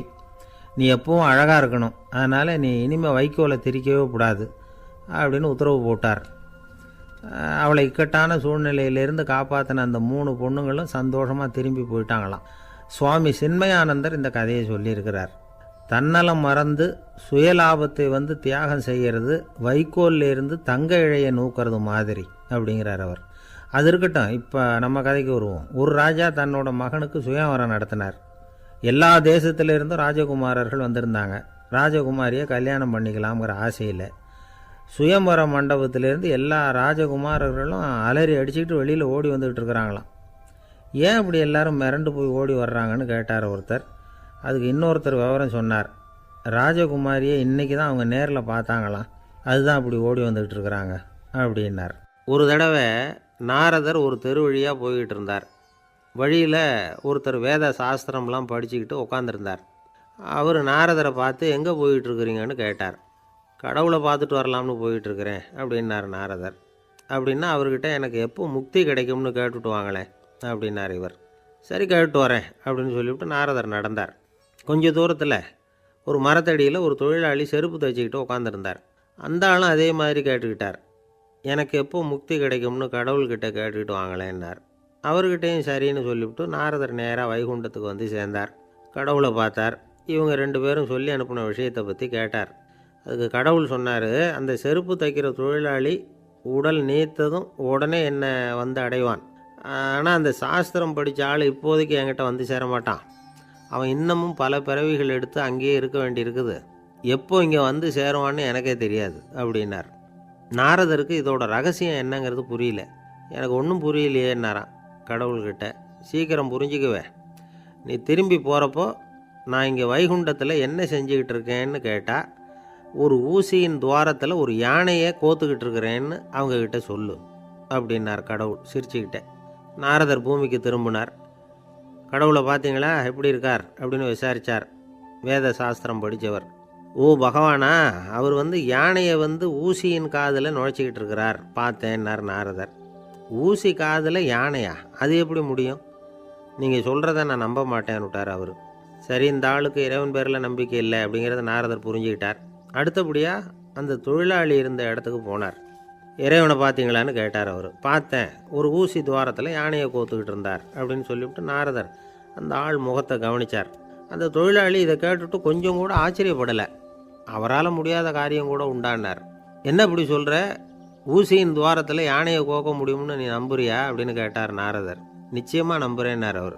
அது எப்படி அப்படின்னு கேட்டார் இவர். இதோ பாருங்கள், நான் இந்த ஆலமரத்தடியில் தான் தினமும் உட்காந்துருக்கிறேன். தினமும் இந்த மரத்திலிருந்து எவ்வளவோ பழம் கீழே விழுது. இந்த பழத்தில் இருக்கிற ஒவ்வொரு விதையிலேயும் உள்ள ஒரு ஆலமரம் இருக்குது. ஒரு சின்ன விதைக்குள்ள ஒரு பெரிய ஆலமரம் இருக்க முடியுங்கிறப்ப ஊசி துவாரத்தில் கடவுள் வந்து யானையை நுழைய வச்சாருங்கிறத ஒத்துக்கிறதுல என்ன கஷ்டம் இருக்குது அப்படின்னு ரொம்ப சர்வசாதாரணமாக பதில் சொன்னாராம் அந்த தொழிலாளி. நாரதர் யோசனை பண்ணார், இந்த தொழிலாளி வேத சாஸ்திரங்களையெல்லாம் படிக்கலைன்னா கூட அறிவுபூர்வமாக சிந்திச்சு இறைவனை நம்புகிறான். அதனால தான் கடவுள் இந்த ஆளுக்கு சீக்கிரம் முக்தி கிடைக்கும்னு சொன்னார் அப்படிங்கிறத புரிஞ்சுக்கிட்டாராம். இந்த கதையில் வர்ற கடவுள், நாரதர், வைகுண்டம் இதெல்லாம் ஒரு பக்கம் இருக்கட்டும், ஒரு சின்ன விதைக்குள்ளே ஒரு பெரிய ஆலமரம் தூங்கிக்கிட்டு இருக்கு அப்படிங்கிற உண்மை, அந்தரத்தில் 1000 கிரகங்கள் சுற்றிக்கிட்டு இருக்குங்கிற உண்மை, இதெல்லாம் வந்து நாம் பார்த்துக்கிட்டு தானே இருக்கிறோம். இந்த உண்மைகள் வந்து அதிசயமாக நமக்கு தெரியறதுனால அதை வந்து நம்பாமல் இருந்துட முடியாது. இயற்கையை பரிபூர்ணமாக நம்புங்கள், அந்த நம்பிக்கையே நம்ம வாழ்க்கைக்கு ஆதாரம் அப்படிங்கிறத விளக்கறதுக்காக தான் இந்த கதை. இந்த காலத்தில் நம்ம பிள்ளைங்களுக்கெல்லாம் இது மாதிரி நம்பிக்கை அதிகமாகவே இருக்குது. ஒரு நாள் ஒரு சின்ன பையன்கிட்ட கேட்டேன், ஏன்பா கடவுள் வந்து ஒரு பானைக்குள்ளே ஒரு யானையை நுழைய வச்சுட்டாருன்னு சொன்னால் அதை நீ நம்புவியா அப்படின்னு கேட்டோம். நம்புவேன் சார், அது ஒன்றும் பெரிய அதிசயம் இல்லைன்னா. எப்படிறான்னு கேட்டோம். எப்படின்னா அந்த பானை வந்து அந்த யானையை விட பெருசாக இருந்திருக்கும், அவ்வளவுதான் அப்படின்னு சொல்கிறான். ஒரு ஊரில் ஒரு ராஜா இருந்தார். அவர் அடிக்கடி காட்டுக்கு வேட்டையாட போவார். சில நண்பர்களையும் கூட அழைச்சிக்கிட்டு போவார். காட்டுக்கு போனதும் ஆளுக்கு ஒரு பக்கமாக போய் வேட்டையாடுவாங்க. சாயந்தரமாக திரும்பி வருவாங்க. மறுநாள் அரண்மனையில் உட்காந்து ஒவ்வொருத்தரும் அவங்க அனுபவங்களை எல்லாம் சொல்லிக்குவாங்க. அவங்க வீரத்துக்கு தகுந்த மாதிரி பரிசை அந்த ராஜா கொடுப்பார். இது மாதிரி ஒரு தடவை எல்லாரும் வேட்டைக்கு போயிட்டு திரும்பி வந்ததும் உட்காந்து பேச ஆரம்பிச்சிருக்கிறாங்க. ஒருத்தன் சொன்னான், தன்னுடைய வீர தீர செயலை பற்றி அளக்க ஆரம்பிச்சிட்டான். ஏன்னா அதுக்கு பரிசு கிடைக்க போகுதில்ல, அதனால். அவன் என்ன சொன்னான் தெரியுமா? அரசே, நேற்றுக்கு காட்டில் என்னாச்சு தெரியுமா? எனக்கு நேராக ஒரு சிங்கம் வாயை திறந்துக்கிட்டு வந்துட்டுது. நான் பயப்படவே இல்லை. உடனே ஒரு கல்லை எடுத்து குறி பார்த்து வீசினேன். சிங்கத்து வாய்க்குள்ளே போய் அந்த கல் மாட்டிக்கிட்டுது. அவ்வளவுதான். அந்த சிங்கம் என்னை